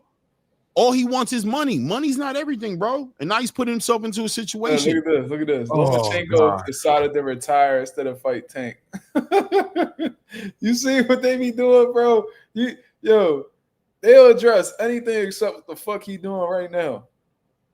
Why will he not fight Shakur, bro? And I love how Shakur confronted Steven Espinoza on Sway's show and just kept it 100 because what would the fans run around? Oh, Shakur got out the fight. He went across it. He went the wrong place. That's an even better question. That's an even better question. Why Tank ain't rumble him at 30? That's what the answer is to that question. When he just said, I'll never forget, Clay. They sat and they interviewed. Cause I remember I was watching this shit. Man, I've been watching boxing for years. But I remember at that point in time, I think I was like either fresh out of high school or like in a little bit of my around college time. And that's when Loma was like the Matrix. He making everybody quit. It was like 2017, 2018, around there. And they was requesting Tank and Loma. And Loma was calling him out. When Loma was trying to prove himself, and he was beating everybody. He was like, why do you think Gervonta Davis hasn't, really been looking to fight you? He was like, oh, cause he know because he know. I was like, damn. I'm like, and yo, back he then you talking. were probably like, nah, you tripping, bro. Tank Yo, will beat your ass. Loma Like, you said probably like, you because he tripping. know. He said, oh, because he know. Like, know what? I'm like, God damn. I'm like, yo, he talking crazy. With And hindsight, you see what he knew right now. You see Loma was right? Like, yeah. yo, Come on, man. and Tank, and what made it worse, Tank never said a word back. Never. You saw when he did the interview with Gilly, and he said when Gilly was like, "You never asked for none of these fights." He was like, "No, I don't ask for none of them." Gilly looked at this dude like, so Gilly looked at this dude like he couldn't believe his face. Like, what? What? I ain't asked for none of them. I want no problem. And that's why when Steven Espinosa said that was Shakur, like Tank has asked to fight Shakur multiple. That dude is such a weasel ass liar, bro. Steven Espinosa is the most weaseling ass liar I've ever seen, bro. He That looks might have like been the lying. realest shit Connor said then. He was like, you little fucking weasel. Yes, he is. That's exactly when Connor had called him out during that Floyd Mayweather Yeah. time, bro. He's a like, weasel, you bro. fucking weasel. Little sneaky weasel playing with words, with the word salad, messing with the words, always saying stuff. Had the whole entire space thinking he sent Shakur an offer, right? Oh, he wanted a multiple fight deal, you know. That's why we didn't have a deal that he wanted, so had the whole space. No, when cooking Shakur was in front of, it was yeah. No, we never said no. That was prelim conversations that did happen, but shut up. Shakur's looking at this dude, bro. Like you. I knew Espinosa was a fraud, right? And maybe he couldn't speak on it at the moment. But there was the rumors that Showtime was closing their doors to boxing and stuff like that. And they asked Espinosa a little bit before they announced it. He was like, "Yo, Showtime, is it true that Showtime's pretty much done with boxing? At the end of the year?" He's like, "Oh, that's absolutely not true. We're sticking in boxing and all this crazy shit, bro." Literally, like a week later, Showtime come out and be like, "Yo, after this time frame, we done." Fired his ass. Like, he was working for Showtime, so you would have thought that. Man, he knew. He knew. But it is what it is, man. Like I said, we can speak about this all day. I want to get into the Xander Zayas conversation, man, because like I said, I think that Xander Zayas is making a lot of big new moves since he just became world champion and picked up that WBO strap. And one of the biggest announcements that he's pretty much made was his first title defense is going to be taking place in Puerto Rico. That was an agreement that Bob Arum and Xander Zayas done had from the very beginning of his career. And it looks like they putting this in motion. Apparently he's going to be fighting in December over there. That's going to be a huge fight for him. But I think a lot of the biggest thing is exactly who he's going to face. Right. Now, wait, before I even get into the opponent selection or, things of that nature, Xander Zayas just signed a deal with Rima Sports. Now, a lot of people don't really know who Rima Sports is, but I guarantee you know who owns that sports agency, and that's Bad Bunny. Oh, yeah. I heard about this. Go ahead. Speak on it. You don't even need to know Spanish to know who Bad Bunny is at this point in time, man. I be seeing people who don't speak a lick of Spanish listening to his music. He's one of the biggest artists in the world right now, and he's been seen with Xander Zayas on multiple occasions already. So they've been building a friendship behind the scenes, and now it looks like they have a business relationship going now. I don't know exactly who's involved with that sports agency besides Bad Bunny. I don't know how good the sports agency is, but I'm going to tell you why I believe that this is a great move for Xander Zayas. Xander Zayas is Puerto Rican just like Bad Bunny. They're both from the island, you know what I mean? And I think that any Puerto Rican that's going to be associated with Bad Bunny or be doing any type of business with Bad Bunny, stock is going to shoot through the roof with the Puerto Rican people. You see what I'm saying? Puerto Rico loves Bad Bunny. This is like, and I know like Mark Anthony was a huge star in Puerto Rico, but this was before the social media era. Bad Bunny is coming up in an era right now where he's literally breaking all types of streaming records. They say that he's going to bring well over $800 million to the island for doing that month residency in Puerto Rico and stuff like that. And I think that's a very great move for Xander, to be honest with you, man. I think that, especially if he continues winning, he's going to put himself in a great place to be one of the next big star out of Puerto Rico. I think he's setting his chess pieces in position to really do some, damage in the sport of boxing. And I think it's a great move. I don't know if you want to speak too much on that. But listen, man, Xander Zayas exudes boss energy, bro. He's built for this, man. We watched this kid come into this game, get signed at, what was he signed to, like 16 years old with Top Rank when they signed 16, 16. Something like that, right? And every time I see Xander Zayas, he grows. If it ain't a mustache, it's a hair. His whole demeanor has changed from the young kid with the braids in his hair to this. He's a leader in his gym. You know what he gives me energy of, bro? Bud Crawford. And I'm talking about like the persona he has, right? The leader amongst men. When he's running, he's leading the pack, and he got some good young bulls behind him too who are looking up to him. And he's actually leading, in my opinion, the wave in Puerto Rico right now. Like he's motivating Puerto Rican fighters to fight. I just posted some on my Instagram about Puerto Rico right now, and you see how Felix Trinidad and Miguel Cotto and all these guys are getting behind this kid. Edgar Berlanga tried to carry this energy a little bit. We saw how it ended up working out for him. But I always said it the whole time Edgar was doing his thing. God bless Edgar Berlanga, man. And look, I believe Edgar Berlanga can bring it back, bro. He just has to get humble himself a little bit and get back to what he was doing. Anyway, that's another conversation. Mm-hmm. When it comes to Xander, though, he is the real wave right now in Puerto Rico. So I love it, man. I think Bad Bunny getting with him is a great move. I think everything he's doing right now is strategic. I'm excited to see what his next fight's going to be in Puerto Rico. I love the way he handled the Virgil Ortiz situation. I thought he handled it like a true boss. I know people felt like, however they wanted to feel like it, but no, I'm a champion, bro. You didn't want to give me a shot.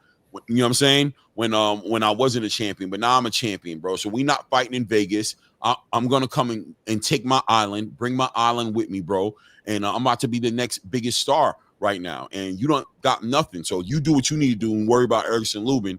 Meanwhile, we're going to sit over here and figure out how we can get into some unification fights. And he's part of that generation of champions that I'm loving the future of boxing for. Him, I can't wait to see if Shushu gets himself a full WBC championship belt. I'm loving what I'm seeing. I'm hoping Abdullah Mason's able to do what he does.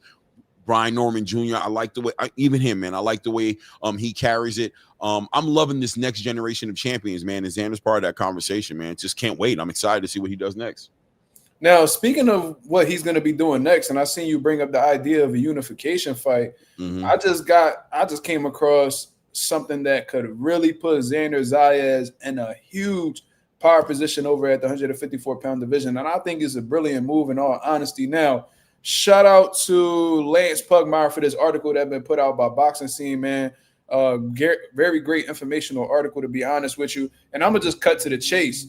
It says, according to Lance Pugmire, he says, an official familiar with the discussions told Boxing Scene that Zayas has rejected top-ranked stablemate Giovanni Santillan as an opponent for his first title defense in January. So I guess they pushed it back to January. He's not going to be in December, people, according to what was being said in this article.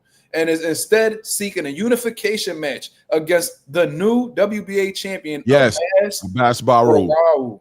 17-1 with 9 knockouts. So for those of y'all who don't know who Baraou is, he was elevated to full champion this week following former champion Terrence Crawford's victory over Canelo Alvarez for the undisputed title 2 divisions north on September 13th.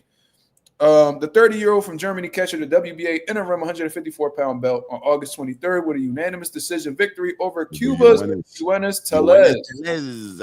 So this dude just got elevated to the WBO full status champion, for what I understand, since Terrence Crawford pretty much got rid of his title. After he beat baby. Salute to the king. This is fucking brilliant timing overall. And I see what Xander Zayas is trying to do, man. Leverage, baby. Leverage. If he's able to pull this off, unified, baby. He runs. If he's able to pull this shit off, that is gonna be the definition. Say that again. One thing is in his way that we need to figure out. And what's that? Jermell Charlo, right? Oh, yeah. So the WBA ordered and made him a mandatory, right? To Baraou. So if he's gonna come in and fight Baraou for that title, looks like the WBA is gonna be leaning towards. Even though, I'm so confused, right? Because I always was under the idea that unifications trump mandatories, right? That's what I've always been taught. But I've seen multiple. We saw what happened with Jerron and the whole entire Brian Norman Jr., Senior, and Karen Kukadajin. That whole thing was just a mess, right? And I was hearing that fight couldn't even happen because he had to defend his mandatory. But I'm like, how if he's unifying? Anyway, that being said, it looks like the WBA might be more so willing to lean towards the Baraou fight. The only thing that would get in the way of that fight happening is the money. Obviously, we know that the Jermell Charlo specifically, he's about his money. So if there's not a lot of money there, maybe he won't go that route. You see Jaron Ennis is right there behind him. I think he's ranked number 1 or number 2 right now, right behind that belt as well. I think worst case scenario, this is what it's gonna be. It's gonna be, and what I'm also loving is that the super welterweight division. If you notice, the fights are lining up right next to each other. We got Jaron in October, we've got Sebastian Fundora and Keith Thurman late October, and then early November we have Virgil and Erickson Lubinson, right? So they're all going to be in timing to be able to make fights with each other. Xander just got his title a little while back when he beat Yoenis Celez, so he's probably going to kick something off. Xander he didn't beat Yoenis. Not Yoenis, sorry. The guy who beat Charles Conwell. Jorge Garcia Perez or something like that. Yeah. Okay. That's who it is. My bad.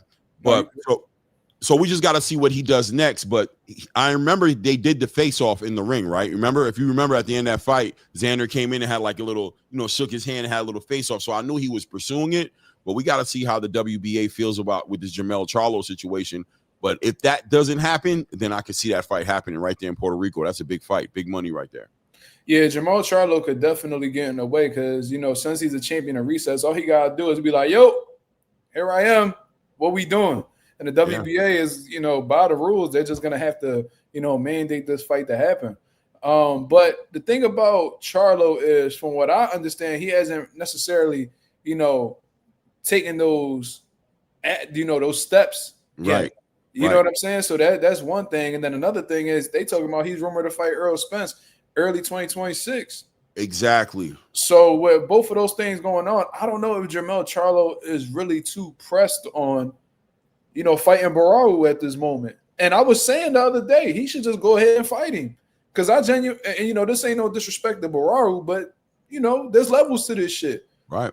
And I genuinely feel like if Jermell Charlo can't beat Baraou coming off of this layoff, then how the fuck is he going to stack up against the rest of the people that's at 154 right now? Because everybody was talking about how Xander Zayas is the weakest link at 154. I don't think he is anymore. You know what I'm saying? So I don't know. I mean, Jermell Charlo could possibly be a reason why Xander Zayas doesn't get this opportunity. And maybe Jermell seeing this, he might find a way to intercept this opportunity. I don't know. But what I do know is if Xander Zayas is able to get this opportunity and unify while simultaneously having his first title defense and become a and if he's able to defeat Baraou, anything could happen. But if he defeats Baraou in Puerto Rico, they become unified champion to be the only unified champion at 154. Tables is gonna turn in that fucking division, man. And the thing I love about it is, Mark, I know he's gonna go and fight the best. He's not going to babysit those belts. He's not going to turn into a little, you know what I mean? He's going to look to push it. I think Xander Zayas, I'm be real with you. I think Sebastian Fundora is the most awkward champion there. I think he's just I don't think he's the most skilled fighter, but I just think he's a difficult mathematical equation. Style. Right. You know what I mean? Just difficult and just tall, and he's a puncher. He's southpaw. All these different little intangibles that just make it complicated.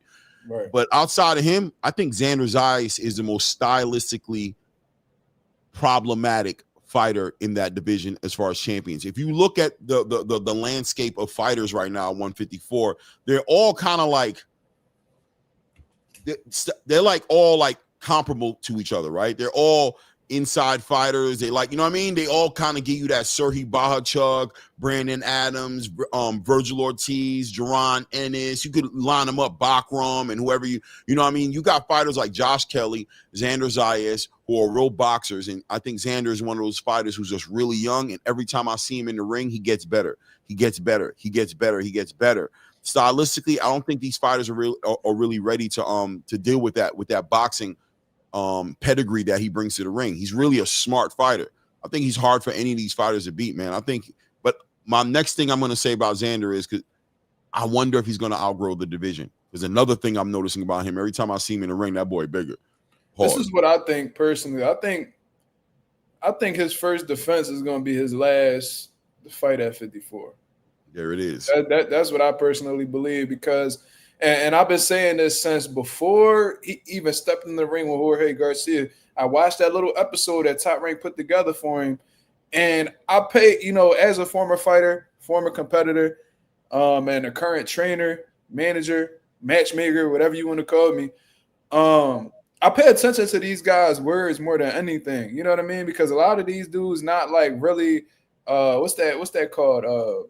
They don't really have like that training. What's that called? Like public PC? Or like that media training, like that. They're not really exactly media trained. They're not necessarily. Not a lot of them are media trained. So a lot of them they get to talking, and the more they talk, the more you see like what's going on in their mind. And when I'm hearing Xander talk, he said, "I just got to make sure I make weight. I just got to make sure I make weight. I just got to make sure I make weight." I'm like, yo, why does he keep saying that? Like I'm literally watching it right here on this TV. I'm watching it right over there, and I'm like, yo, why does he keep saying that? That's that ear you have. You're hearing that word, and it keeps tickling your ear. Like, what? He said it again. Yeah, like, I'm like, because I'm paying really close attention to what he's saying, because I've been watching Xander, and he's really well spoken. So I like, I don't mind watching him, but he just kept saying it over and it was like all within the answering the same question. So I'm like, okay. And with intensity, right? The way he's saying it, like right. And it kind of sounded like he has some worry, like some concern. So I'm like, okay, he's genuinely worried about not making weight, because you wouldn't say that many times if you were confident in making weight. Right. You see what I mean? So he kept saying that. So I was paying very close attention. I'm like, I hope Xander don't miss weight for his first world title fight. I was like, I hope there ain't no way. And that chef giving him like little small portions of stuff, and I'm like, okay, he's having a little bit of an issue, making this weight. Then I seen him on the scale, and I was like, oh yeah, that was the nail in the coffin for me. I said, oh yeah, he's not gonna be here too much longer. He look like a dead man.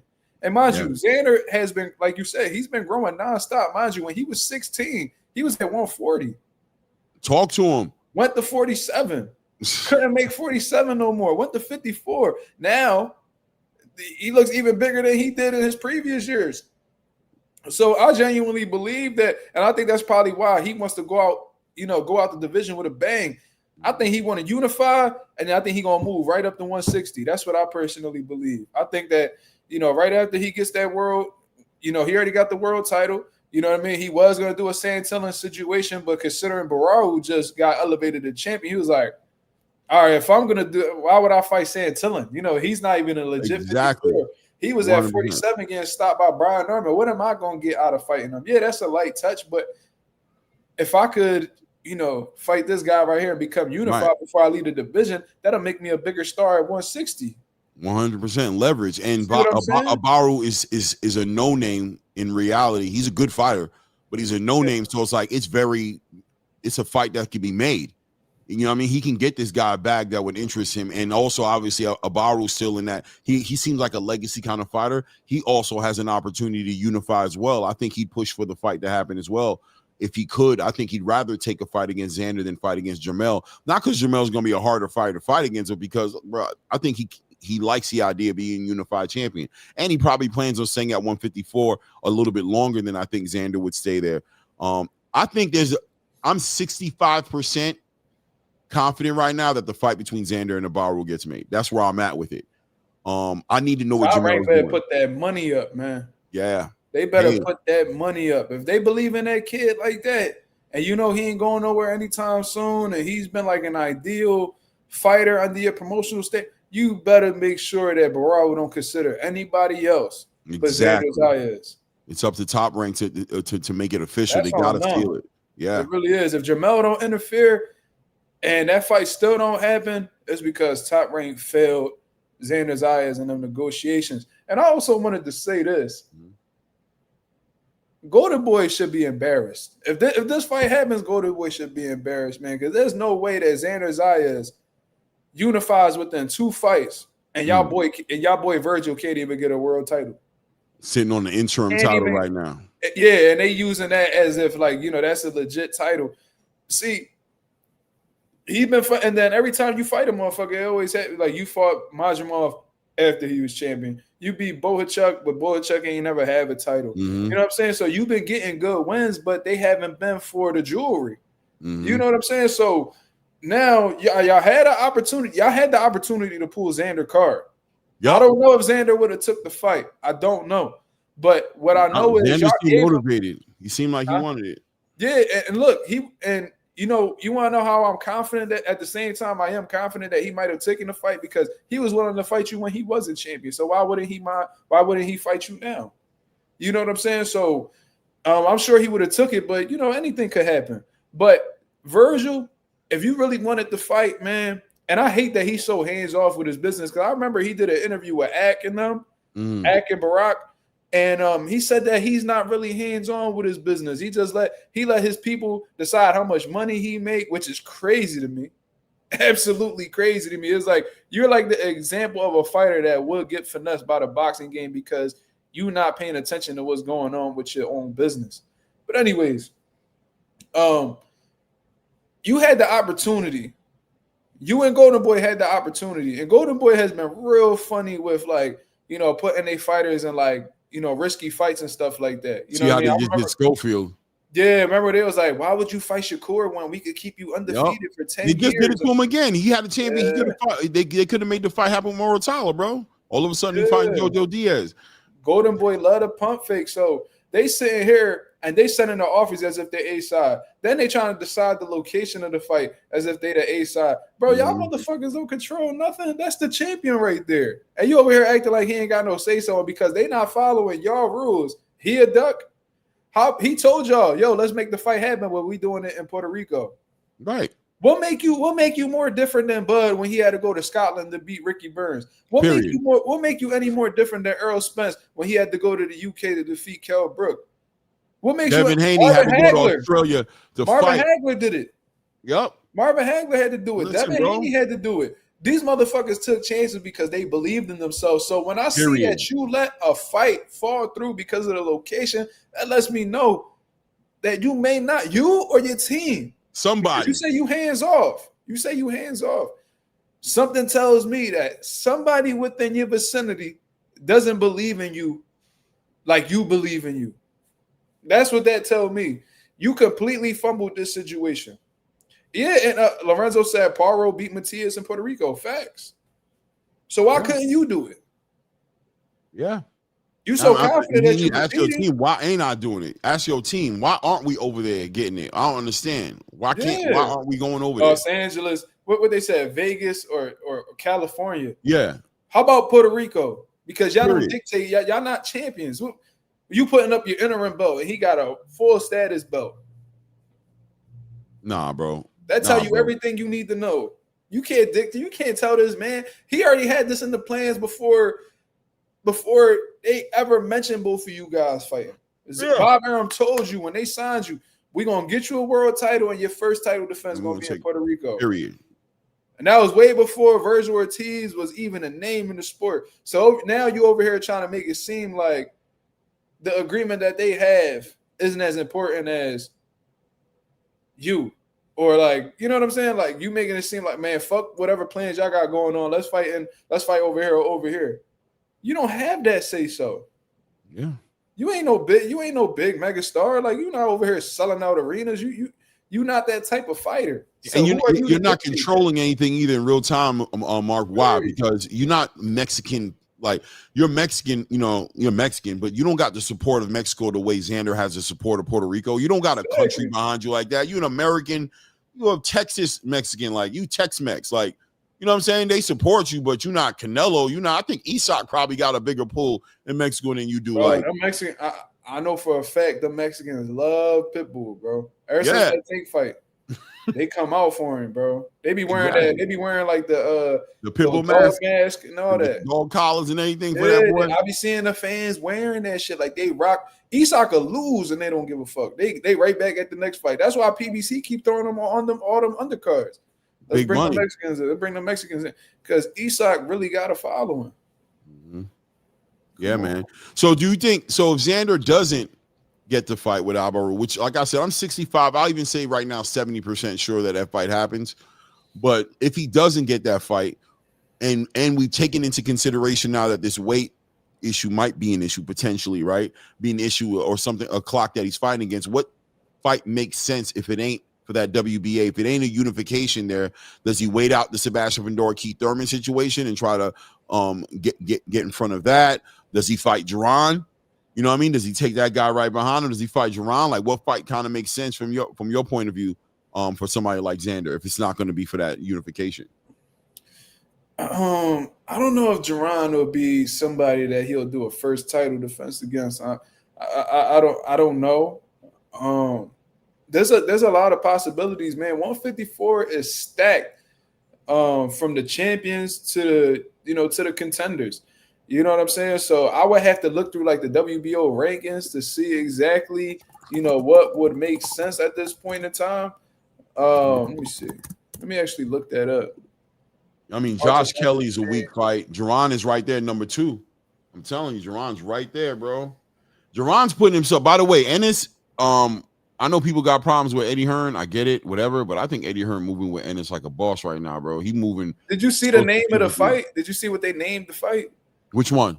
With Lima? Duran Ennis versus Lima. You see they got like the chessboard and all that stuff. That's for a reason, bro. They putting themselves in position to really say checkmate at the end of the day. So, damn, this shit not even coming up. Hold up. Yeah, go ahead, take your time. I got it pulled up right here too. August. All right, I got it for August right here. Yeah, so yeah. Josh Kelly, number 1. Duran Ennis, number 2. Duran Ennis dealing with Lima. He probably not going to be fighting until 2026 after Lima. Neither is Xander, right? Xander not fighting until 2026 at this point. Yeah. They said January. I don't know. Okay. I swear it was December, but now they're saying January. Erickson Lubin, he caught up with Virgil. Bohachuk just lost. Jesus Ramos went up to 160. Keith Thurman's number 7. He's about to fight for Andorra. Yeah. Santillan's number 9. He just got rejected. Jorge Garcia Perez, he already beat him. I don't know. I mean, there's a Charles Conwell. Will he be willing to take that fight? I don't know. No, it ain't gonna be Charles Conwell. I think it's either gonna be Giovanni Santillan, a Stay Busy fight, or they might, if they can give him the right amount of money, and make it make sense for him, maybe he pulls off like a Brandon Adams. You know what I'm saying? If Turkey gets involved in it, if they decide to get Turkey involved in it, because he just beat Surhi. What Josh Kelly got going on though? Josh about to fight Bakram. That's for real? That's last I heard. I don't know if it's been finalized, but I heard that's what was in the work. Yeah, I heard that, but I didn't hear anything like be announced or right anything like that. But yeah, I mean, if he's fighting Bakram, then that completely removes Josh Kelly out from that situation.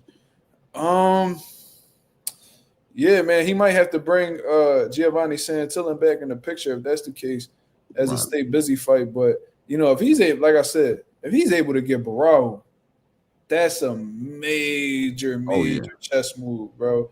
Now you're talking about the youngest world champion, the youngest active champion in boxing right now. In men's, I guess on the men's side. And then on top of that, unifying his following fight after becoming the youngest active champion in boxing. That's phenomenal, bro. I ain't gonna lie. I hope he get that opportunity. You know what I mean? So when he move up or whatever, and he vacate them titles, that could probably put Boots in a position to fight for a vacant belt. Who knows? Yeah, Boots is in position. He's moving. I see he the right on the wall. WBC too, right? Yep, he's number 1 over there. I think number 1 or number 2. Somebody gonna have to take that fight. Somebody. Yeah, they took their time and they put him in position, man. They got him where he needed to be, man. Yeah, bro. And I went over to the gym to watch him spar. He sparred one of my guys, Clay. I don't know if I told you. Duran Ennis sparred one of my amateurs, bro. Like what was that? 2 weeks ago. Man, Boots is looking sharp. Yeah, I know it. I know it. I feel big and big, bro. Yeah, like he's gonna acclimate to 54 easy, and he don't look fat. People begin that misunderstood. He don't look fat. Like whatever strength training he's doing his strength and conditioning coach is doing a phenomenal job. Legs look all big, arms. Like he looked completely like he looked like a 54 now. Looked like a 54. He could slide. I'm gonna tell you another fight. One more fight that Xander could slide into. He can slide into the winner of Sebastian Fundora and Keith Thurman, bro. He could do it. You think Fundora will want to do that though? When historically he's avoided Xander. That's first of all, that's Fundora's belt. That WBO title. That's a fight they were supposed to make happen. Fundora said he had no problem making the fight happen. Secondly, Virgil Ortiz is going to be tied up with Jaron Ennis. That's why Jaron Ennis is number one over there right now. That should be the fight that's happening next. If Virgil's able to get through Erickson Lubin, which by the way, don't be shocked if Erickson Lubin don't upset Virgil. It could happen. I'm telling you. That'd be crazy. It could happen. I'm telling you. But Virgil, once Virgil's done with that, then Ennis and Virgil should be the fight that's getting worked on because they both on the same schedule. Boots is fighting on Boots' side. He agreed to it. On Boots' side, he agreed to it because I think in that contract, that extension he signed with Matchroom, I think they said like we're gonna try to would you be okay with fighting Virgil Ortiz early this year?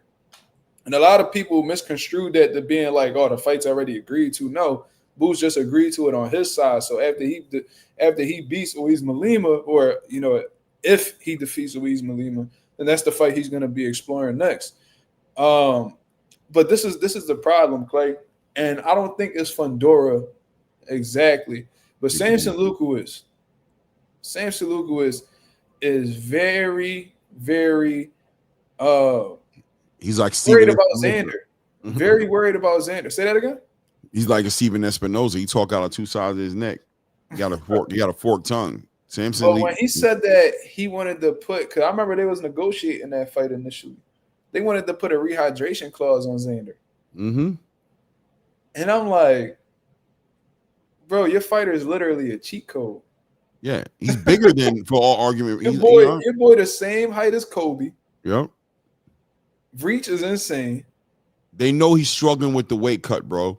And Xander's not even punching like that. He's not even punching. So it's like, you know what I mean? Y'all just want, it's the skills.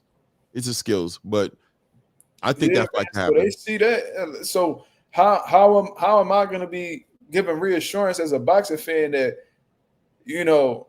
if Sebastian Fundora defeats Keith Thurman, that Sebastian's just going to give Xander a shot?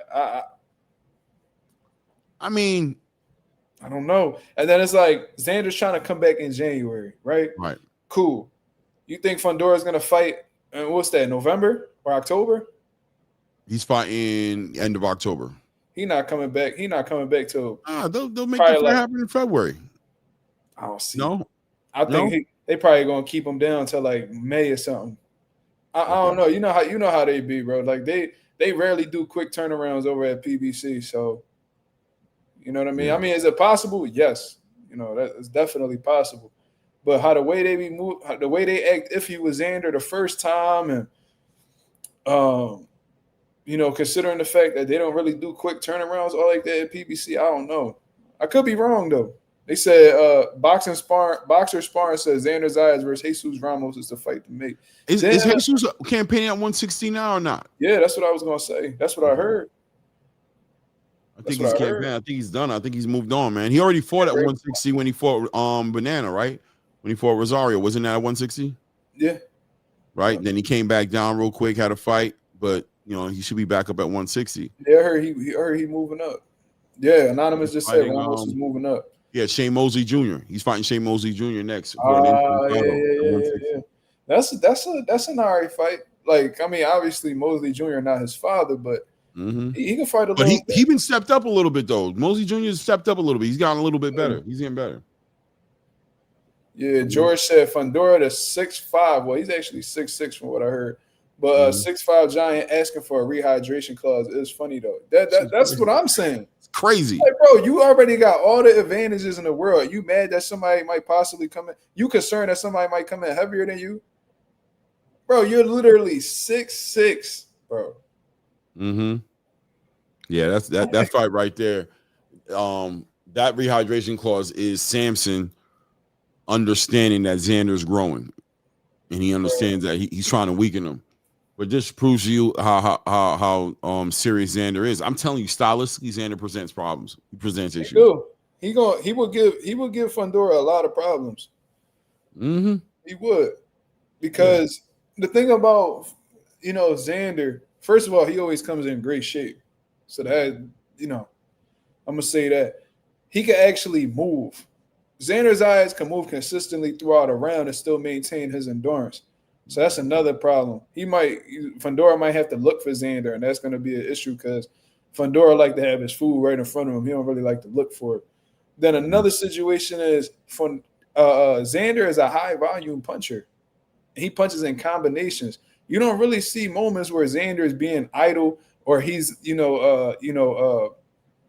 freezing up. He's always active. He rarely throws less than 2 punches. Yep.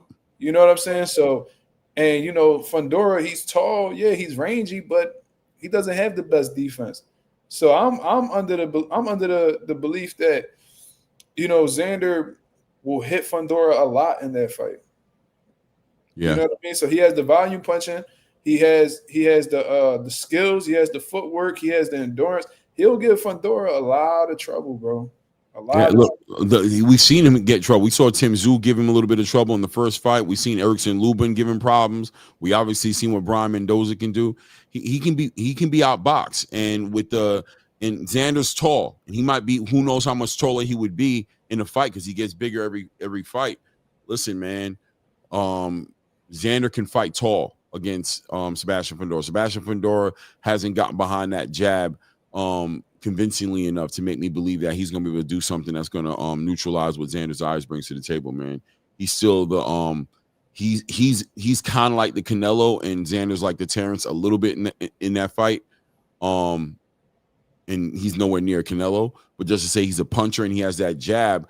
But him and Gabriel, man, they working behind that jab. That's brand new for them. They like to fight mid-range and in close, and I think Xander would love that energy coming at him. He would deal with that very well. Yeah, because he definitely gonna punch with Fundora. So Fundora is gonna have a tough time, establishing a rhythm more offensively, in my opinion. But let me see. Anonymous says also Xander is a big 54, so it's not gonna be Fundora punching on a small guy like Cordell Booker or Tim Tszyu. 100%. Or Keith Thurman.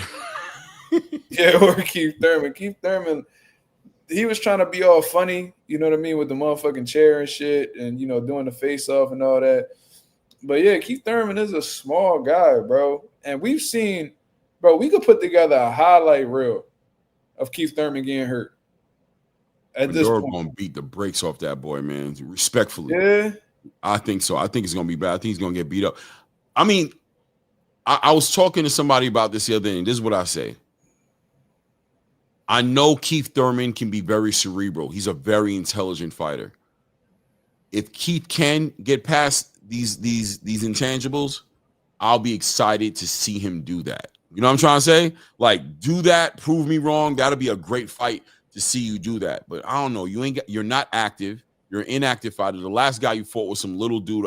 If I'm correct, didn't Brock Jarvis come up from 147 to fight him at 154? Like, he wasn't even a 154 Brock pounder. Jarvis, right? He came from an even smaller weight class than that. Right. He was a small guy, right? Because I wasn't too sure what small guy. Who probably was on the juice for real. Because that shit was crazy. Like, and he did what he did against him, but Sebastian's gonna be a whole different animal, bro. I don't know. He's gonna be a whole different animal. He's young. You know what I mean? You old, you inactive. I don't know. Well, let's see what you do. Yeah, man. Keith Thurman's going to have a lot of trouble because when we look over, like, the competition that Keith Thurman's faced, they've been all relatively, like, smaller guys. You know what I'm saying? Like, these guys are, like, guys that he's typically eye level with, like Sean Porter. Sean Porter is not that, he's not tall at all. He's pretty much the same height as Keith Thurman. Danny Garcia, what he 5'7", 5'8". Then you talking about Manny Pacquiao, who's very much 5'6" himself. You going up against that same southpaw look like Manny Pacquiao, but the motherfucker is 6'6" and is in a division that you're not even fully acclimated to yet. Because to be honest with you, outside of the Brock Jarvis fight, you've been a career 147. You know what I'm saying? Like, the tallest person you fought is Mario Barrios, and Mario Barrios ain't nowhere near the height of Sebastian Fundora. So now you take into consideration that you're not fully acclimated to the weight class. you're not. I mean, you are older. You're inactive. You're injury prone. I'm surprised you ain't get injured. Falling off the stage. At that press conference you just had. You know what I'm saying? You always tearing something, or something always swollen, or you broke this, or you got. And Keith can't really catch a break in terms of the wear and tear that he's accumulated throughout his career. You know what I'm saying? So I think that, and who's to say that Keith Thurman's movement is going to be there? You know what I'm saying? And Fundora, like you said, he's working behind his jab now. So how the fuck is Keith? I mean, if he does that, how is Keith going to be able to close the gap? How? And he loved to walk you into those uppercuts. So when you get past the jab, he waiting on you. Run you into something. Yeah, he waiting for you. He probably gonna throw a lazy jab out there to bait you in. You gonna try to, because Keith ain't got no choice but to come in, close the gap. He's not gonna be able to box Fundora at range. It's not gonna happen. Especially with, like I said, with Fundora using his jab now, Keith's not gonna be able to get them power punches off, man. Keith Thurman is gonna have to take chances in this fight to really do some damage to Fundora, and that's gonna come with some damage being done on him as a result. Right.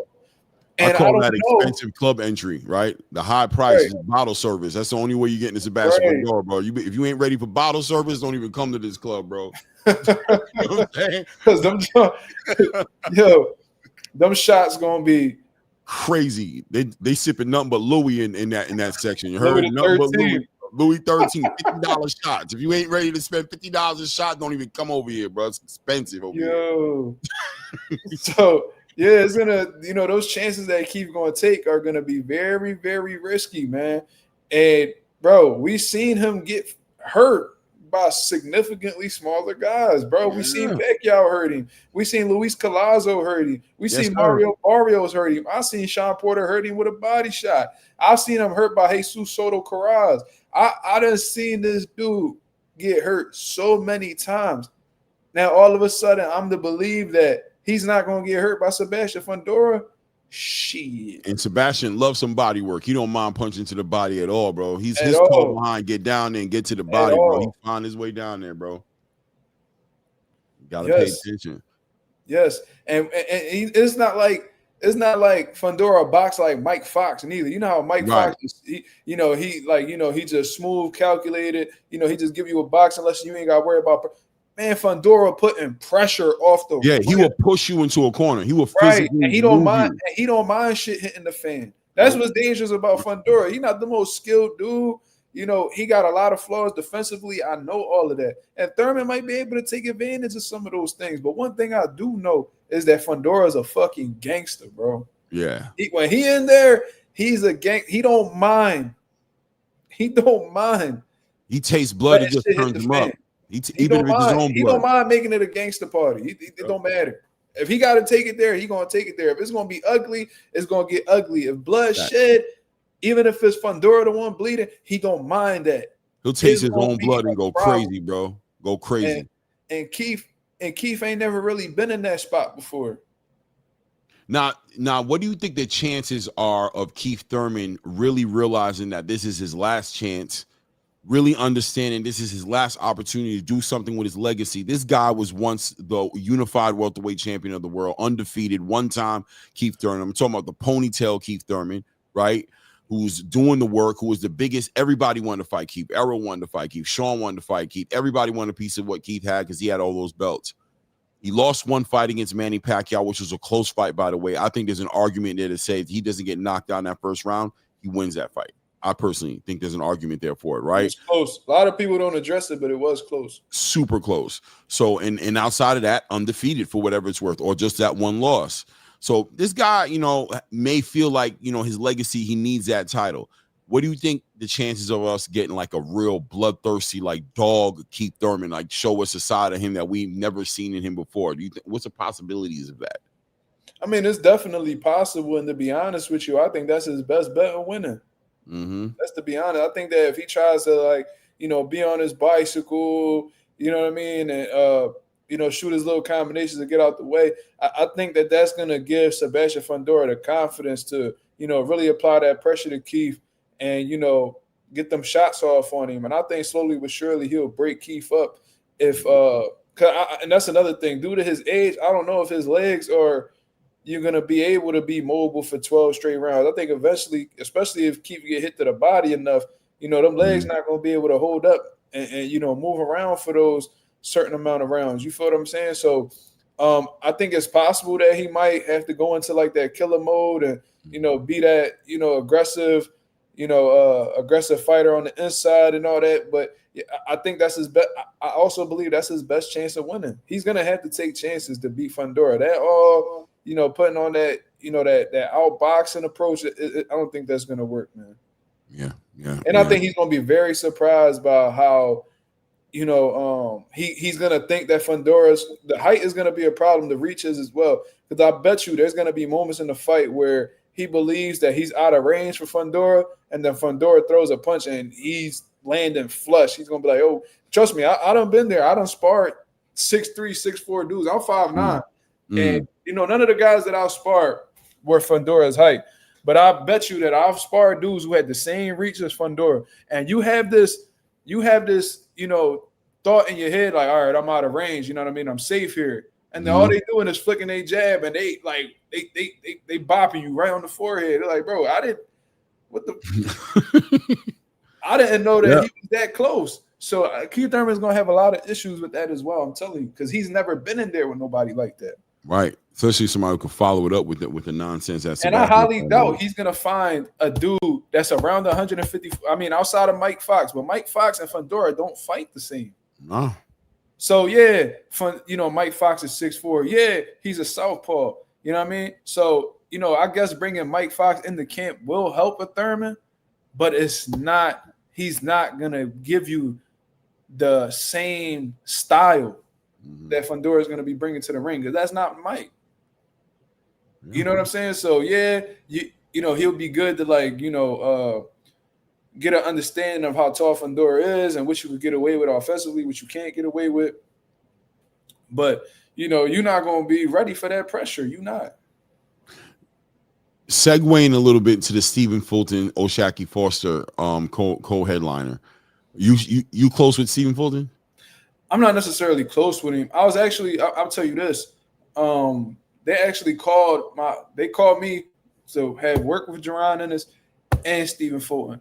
Now, I had my fighter Derek Moore. He was in the comments earlier. He probably asleep by now. I see Derek tomorrow. But he has the perfect style to emulate O'Shaquie Foster. Perfect style to.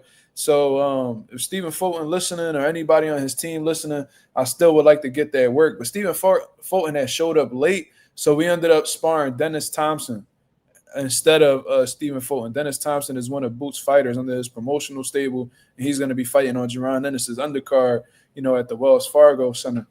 But we were supposed to spar Stephen Fulton. They asked for that work, and I did get to see him working. I did get to see him spar the same day that Jerron Ennis sparred, and he's looking big. He's looking strong. Still looking fast. You know what I'm saying? Very, very intelligent fighter in the ring. He has some really good work in there, man. I wish I knew the dude that he was sparring, some kid from Germany. But Stephen Fulton, again, them tools sharp. And O'Shaquie's gonna have a hell of a fight on his hands, bro. I think a lot of people underestimating Stephen Fulton in this fight for some reason. I get it, you know what I mean? He just got a title at 26. Now he's moving up to 30. But I think people really underestimate, especially since Anayu and Inoue lost, Stephen Fulton's capabilities.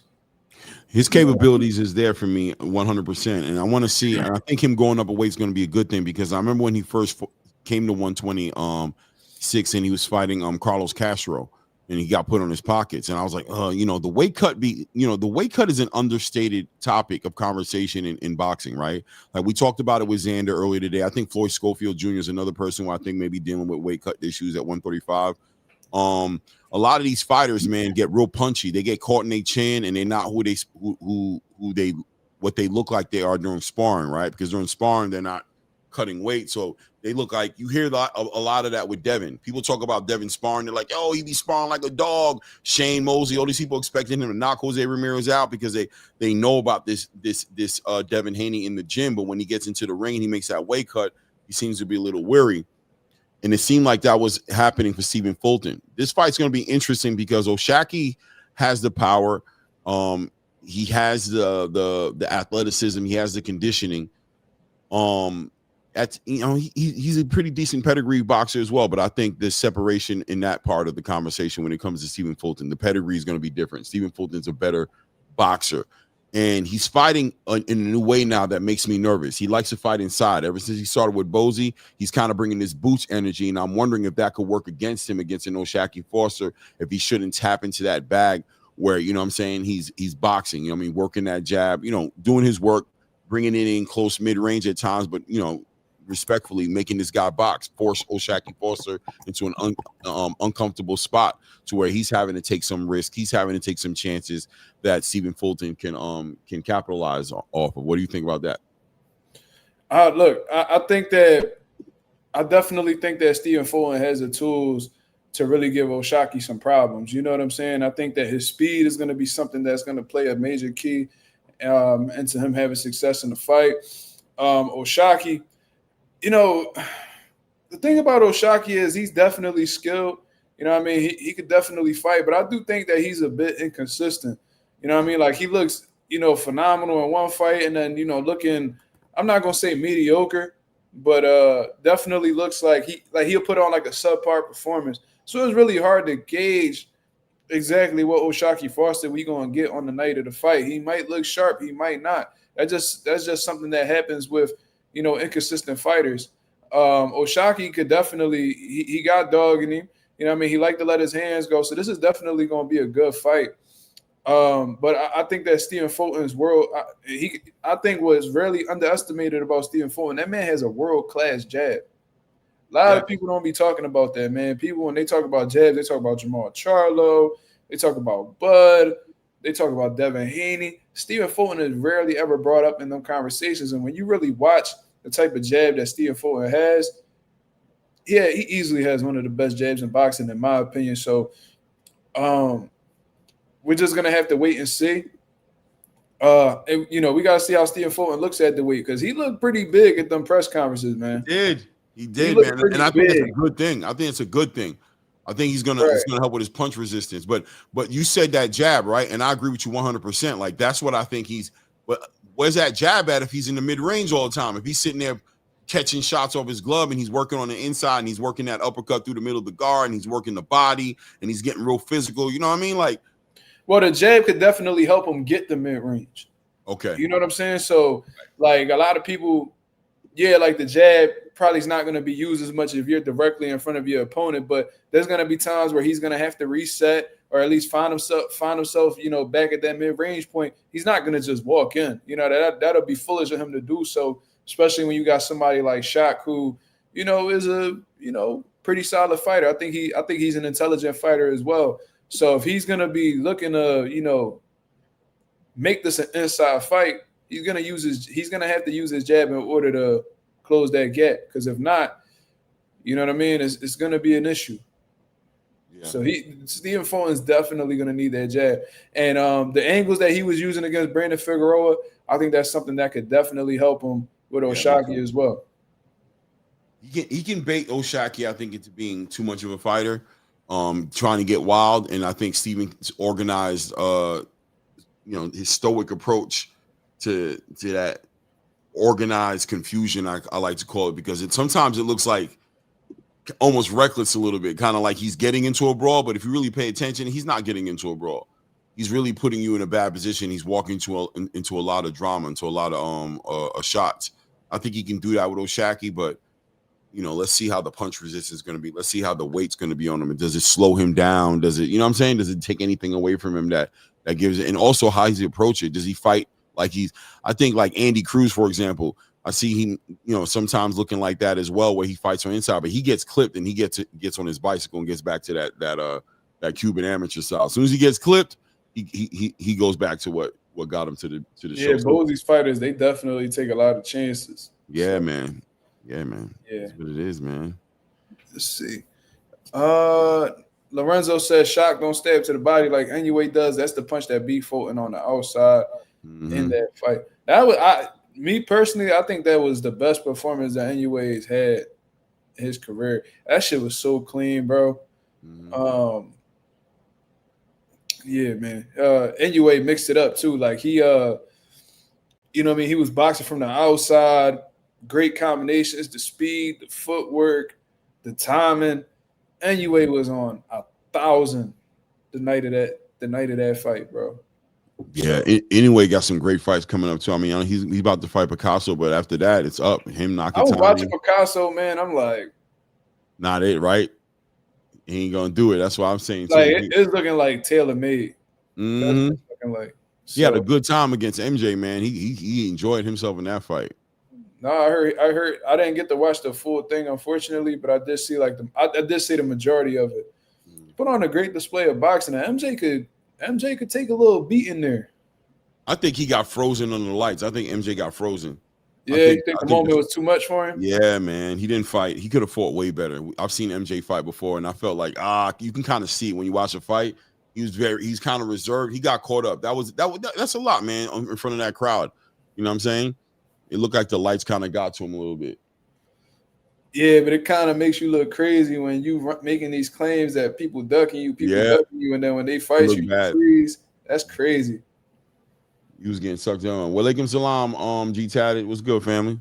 What's going on? Shout out to the boy G Tatted Up TV. Let me see. Thoughts on a Ring 4 card, IV card, and what's y'all favorite fight? Let's actually take a look at that. I mean, the fight, I ain't gonna lie to you. I'm gonna tell you straight up. The fight that I want to see is the fight that I think is the fight that everybody wants to see. But I mean, everybody has their own opinion. It's gonna be Brian Norman and and Devin Haney, right? Like that's the fight I'm more intrigued by. But I also am very interested in seeing my guy Abdullah Mason get his first title against Sam Noakes, and I want to see Bam too. You know what I mean? Hell yeah! I didn't know that they named it that, so I should have known that. Yeah. I don't really pay attention to like the cards names though. I just be like, all right, what's the date? Who the hell is on the cards? But shit, man, that's a tough one because I'm gonna say, to be honest with you, I'm excited for all of these fights for different reasons, bro. When you looking at Jesse Rodriguez versus Fernando Martinez, from what I understand, that's a unification fight. Yep. So this is Bam getting one step closer to becoming undisputed. You already know that Bam. I got two of my favorite fighters on the same card, bro. You already know who my favorite fighters is. Bam, Benavidez, and Boots. I got 2 out of the 3. I was able to witness, Bam and Boots fight on the same card in Philadelphia. Now I'm getting to see Bam and Benavidez on the same card, man. Crazy. Shit. So the only thing we need to see is Benavidez and Boots on the same card. And I'll be a happy fan. I ain't gonna lie to you. But Jesse, love to see him doing that. He's been on a tear lately, man. I've been loving the type time that he's been on. Abdullah Mason, that's one of my favorite up-and-coming fighters, man. He faces Sam Noakes, who's very heavy-handed, but in my opinion, one-dimensional. Right. But Abdullah Mason, he can get a little greedy. You know what I mean? Still getting mature. He's still getting mature. Like but he's doing it though. Every fight you see him getting a little bit more disciplined. So yeah. So I think that if he fights a smart, disciplined fight, I'm sure his team already got the whole game plan and they're gonna approach Sam Noakes. I think it's pretty obvious how you're supposed to approach Sam Noakes, to be honest with you. So I ain't gonna say too much, but if he keeps him at the end of his jab and punches in between that high guard, comes around the high guard, I think he could really break Sam Noakes down and stop him. But nonetheless, this is gonna really show exactly how good Abdullah Mason is, because this is a tough fight for your first world title. Sam Noakes, like I said, not the most versatile fighter, but what he's good at, he's very dangerous. He's very dangerous. You know what I'm saying? So if Abdullah Mason gets a little bit reckless, or he stays in the pocket too long with Sam Noakes, it could really spell trouble for him. So I'm looking forward to seeing how Abdullah Mason approaches that fight. Then of course you got Devin Haney versus Brian Norman. That's a phenomenal fight. You know what I mean? This is Devin Haney's first fight at 47. Yeah, and he fighting for a world passage fight, right? Like we're gonna find out about Devin. A lot of questions going to get answered that night, because we've been seeing Devin, be the weight bully, quote unquote, the bigger guy, or fighting he's the younger guy. Always in something there, right? And then we also seen his punch resistance get questioned when he fought against Ryan Garcia. Well, will there be those excuses in this fight? And is that PTSD going to be an issue? And also Brian Norman gets to kind of answer some questions as well, right? Because we've seen him with the guys who stand That's in front of exactly him. what I was gonna say. Right? He got questions to answer too. Yeah, To be honest, I think he got just as many questions as Devin, probably more. To be honest with you, because Devin's more tried true. Exactly. You know, Devin Haney, we seen him fight at a high level. We seen him go up against adversity. We seen how the way that he's responded to, you know, positive and negative situations. We seen him take chances to come out successful. We seen him take chances and, get damaged. You know what I'm saying? Like, we've seen a little bit of everything with Devin Haney. So this is a smarter, more mature, in my opinion, more experienced fighter. So Brian Norman is definitely going to have his hands full. And based off of what I've seen Brian Norman struggle with in the past, I hope that he went back to the drawing board and really tightened up some things, because if not, it's going to be a long night for the Normans. Then, of course, you got David Benavidez versus Anthony Yard.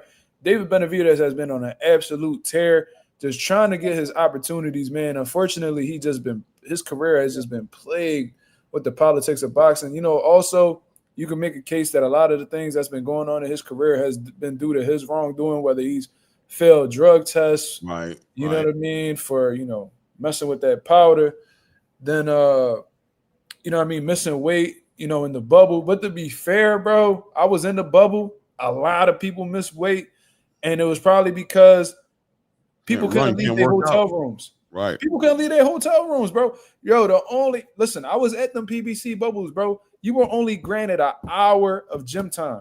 An hour. Then on top of that, you couldn't control the temperature in your hotel rooms. You know what I mean?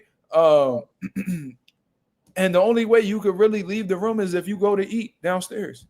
You couldn't. You were so limited in what you could do. So, I will give David Benavidez a pass for that, but nonetheless, he was stripped of his title because of that. And I think that's what allowed Canelo Alvarez to grab that belt and hold on to that belt for as long as he did. So a lot of these things that's happened to him at 68 has been due to Benavidez's own wrongdoing. He's taken accountability for that in the past. And you know what I mean? He's at 175. He's righting his wrongs. He's defeating quality opposition since he's been at 75. You talking about, you know what I mean? You talking about Alexander Vosdick, who's only ever lost to Better Beef and was a former WBC champion who pretty much retired Adonis Stevenson. Beats that man. Then he goes and he fights somebody who people said he was ducking since 168 pounds. David Morrell outworked him. You know what I mean? Dogged him. Took his shots and continued moving forward. Just showed a whole lot of dog, a whole lot of it's just the fighting spirit, like Breadman says, that David Benavidez has, that just he's just been dominating the competition at 75. And now he's going up against Anthony Yard, who has a few losses. I think he lost to like London Arthur, Artur Beterbiev, Sergey Kovalev. He's been stopped in a majority of his losses, but this is still a game opponent who has athleticism, explosiveness. He's very strong, and he could really do some damage. He could really do some damage if, David Benavidez, is getting a little bit reckless in there. So this is going to be a good fight, man. Every single fight on this card, I'm excited to see. I'm going to make sure I put some vacation time in for that whole week, because I think that whole week I'm going to be talking boxing. Yeah, that's how you got to do it with these type. That's what I did with the Terrence Crawford, Canelo. I got into that whole week, bro. I made it. I made it work. I'm putting in vacation time for that whole week, bro, because I need to, just specifically focus on boxing for that week and not have to worry about nothing else. You know what I'm saying? What do you think about? What do you think about Anthony Yardy being? In my opinion, I mean, you tell me if you agree or disagree or how you feel about it, but I feel like this is David Benavidez's first true light heavyweight. You know what I mean? David Morrell was brought up from 168 with him. Good fight. He fought against Barron's, whatever his name is, Alexander Vosdick. Yeah. Right. But he was kind of old and it took a little hiatus. Inactive. Yeah. This fight here. Vosdick is a true 175. 100% active. Right. 175. I had the pleasure of helping him with his training camp for Better Beef, by the way. I don't know if I ever told anybody that. No, that was a good fight too. That was a fight that trained in Philadelphia. He won until he lost, right? But he was boxing well. He was boxing well. He had the right idea, but he couldn't take what Better Beef was dishing out. But then again, a lot of people couldn't. Check his record. Check his record. You know what I'm saying? He won't be the first. Probably the most dangerous fighter in one of the most dangerous fighters active in boxing right now. You know, Vosdick trained totally in Philly for that camp. He trained out in Grays Ferry the whole camp. And we had a professional by the name of Brandon Robinson who was helping him get ready. Mm-hmm. So he's a cool guy. You know what I mean? Real cool dude. But yeah, man, this is like his first legit active 175 who, didn't come from 168. I get it. You know what I'm saying? And he's a puncher too. Would you say this is the biggest puncher he's ever been in the ring with in Anthony Yarde? See, I hate. It's not that I hate to answer those questions, but I can never definitively say because I've never been hit by neither one of them. Right. But based off of I guess the eye test, I guess you would say, yes. David Morrell could definitely crack. Right. He could definitely crack. And from what I heard, Vosdick could crack too. But, like I said, that's an older dude. Morrell came up from 168. So there's a possibility that Anthony Yarde may hit harder than both of them guys. And I think Anthony Yarde's explosiveness and his athleticism definitely helps, in the power department as well. So, I definitely could see Anthony Yarde be his toughest opponent, to date at 175 pounds, and maybe in his entire career, to be honest with you. Mm-hmm. But I've watched Anthony Yarde. Like I studied a lot of fights with Anthony Yarde, and I've seen that, he seems to be, the most dangerous at close range. You know what I mean? And he does a lot of damage when he has his opponents against the ropes. That's what I've noticed a lot in those fights with Anthony Yarde. So Benavidez, in my opinion, has a world-class jab too. I think it's very hard to time, very fast, and definitely has some thump behind it as well. So I think that if Benavidez, keeps that jab, and he should be able to because he always comes in phenomenal shape.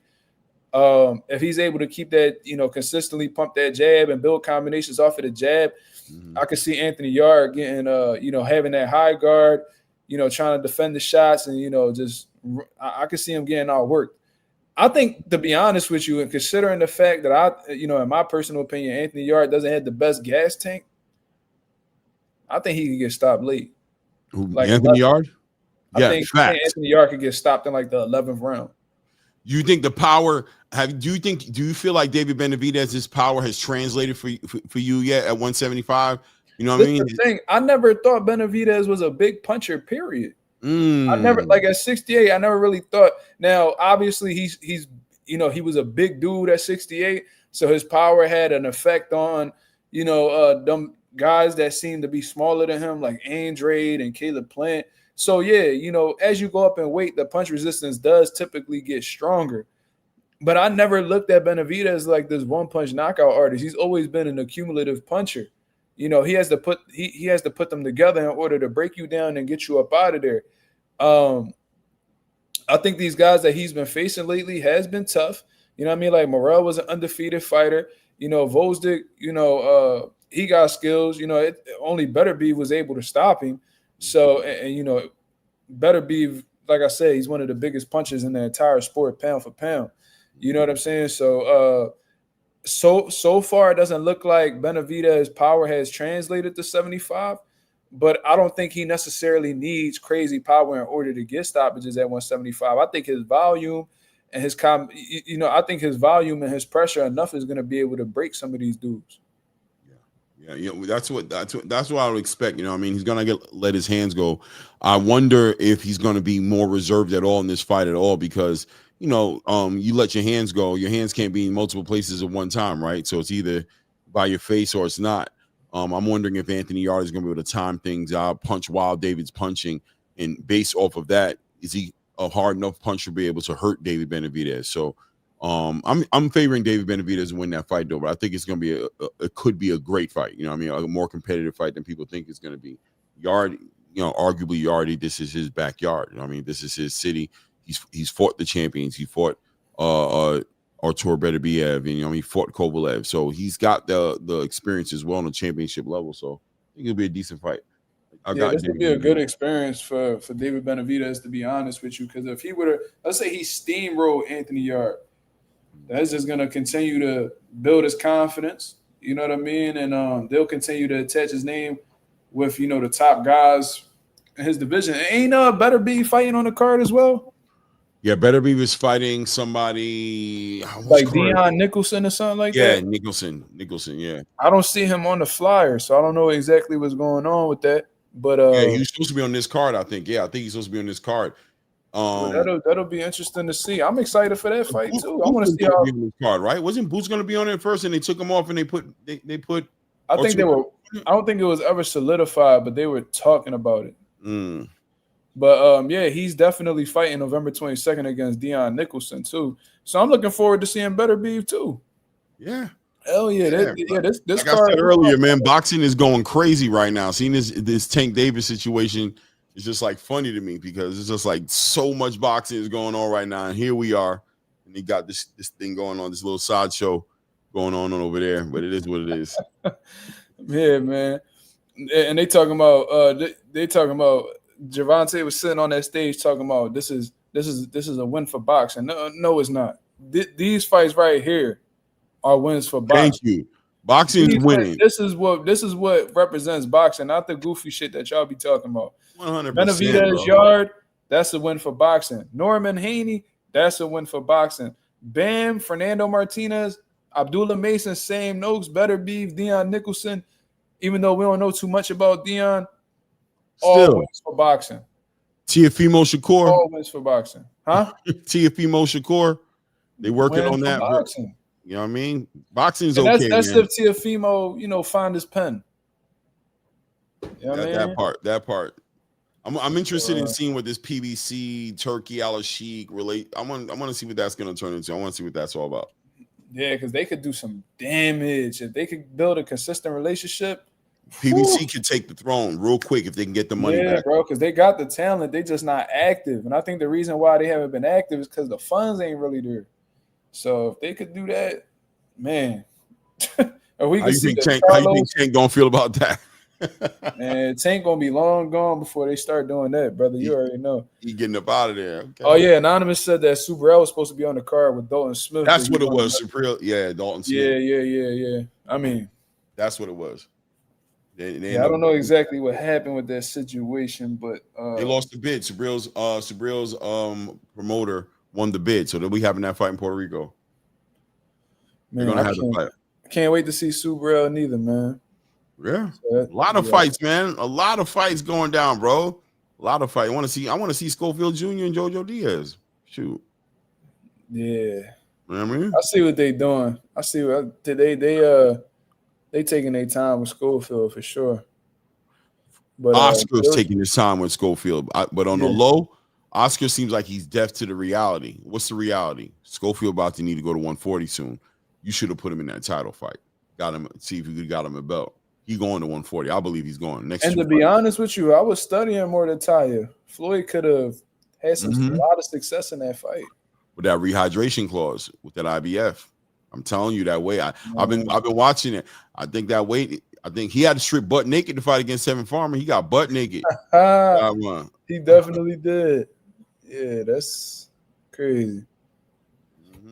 They got out of that rehydration clause. Trust you me. They want that WBA title with Tank over here doing what he doing. That's one thing. If there's anything I'm gonna complain about and kind of turn my face serious is, come on, WBA, stand on business, bro. That man ain't fighting at 135 again, bro. He done. At least make him a champion in recess, bro, and let that, you know what I mean? Let that be a they refuse. I don't know why they act real funny when it come to Tank, the WBA. Yeah, I don't know what it is. I remember when Devin Haney was trying to get the WBA to enforce Tank as his mandatory, because Tank had the regular from beating Rolly, and Devin was still undisputed at that point. So he was like, "Yo, can y'all make Tank my mandatory so we could make this, try to make this fight happen?" They was looking to do that. Tank team and them cursed the WBA out. They let that shit go.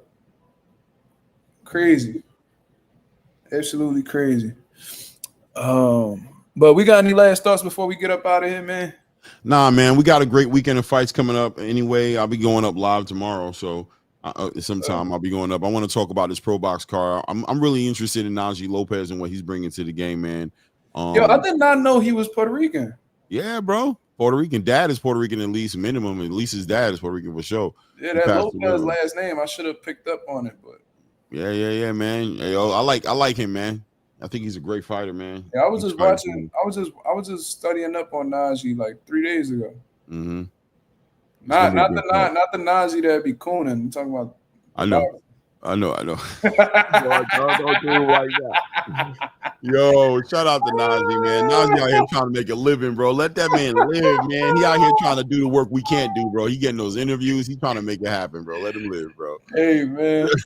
I'm gonna get them interviews soon. I ain't tripping. Yeah. You know what I mean? Let him live, man. Good job, Najee, man. He's out there and doing the work. He's doing the work, man. It's not easy. He's doing the work. Listen, man, it ain't easy, man. I know he gotta eat humble pie sometime, you know what I'm saying? To make things move. You saw how Tank did him.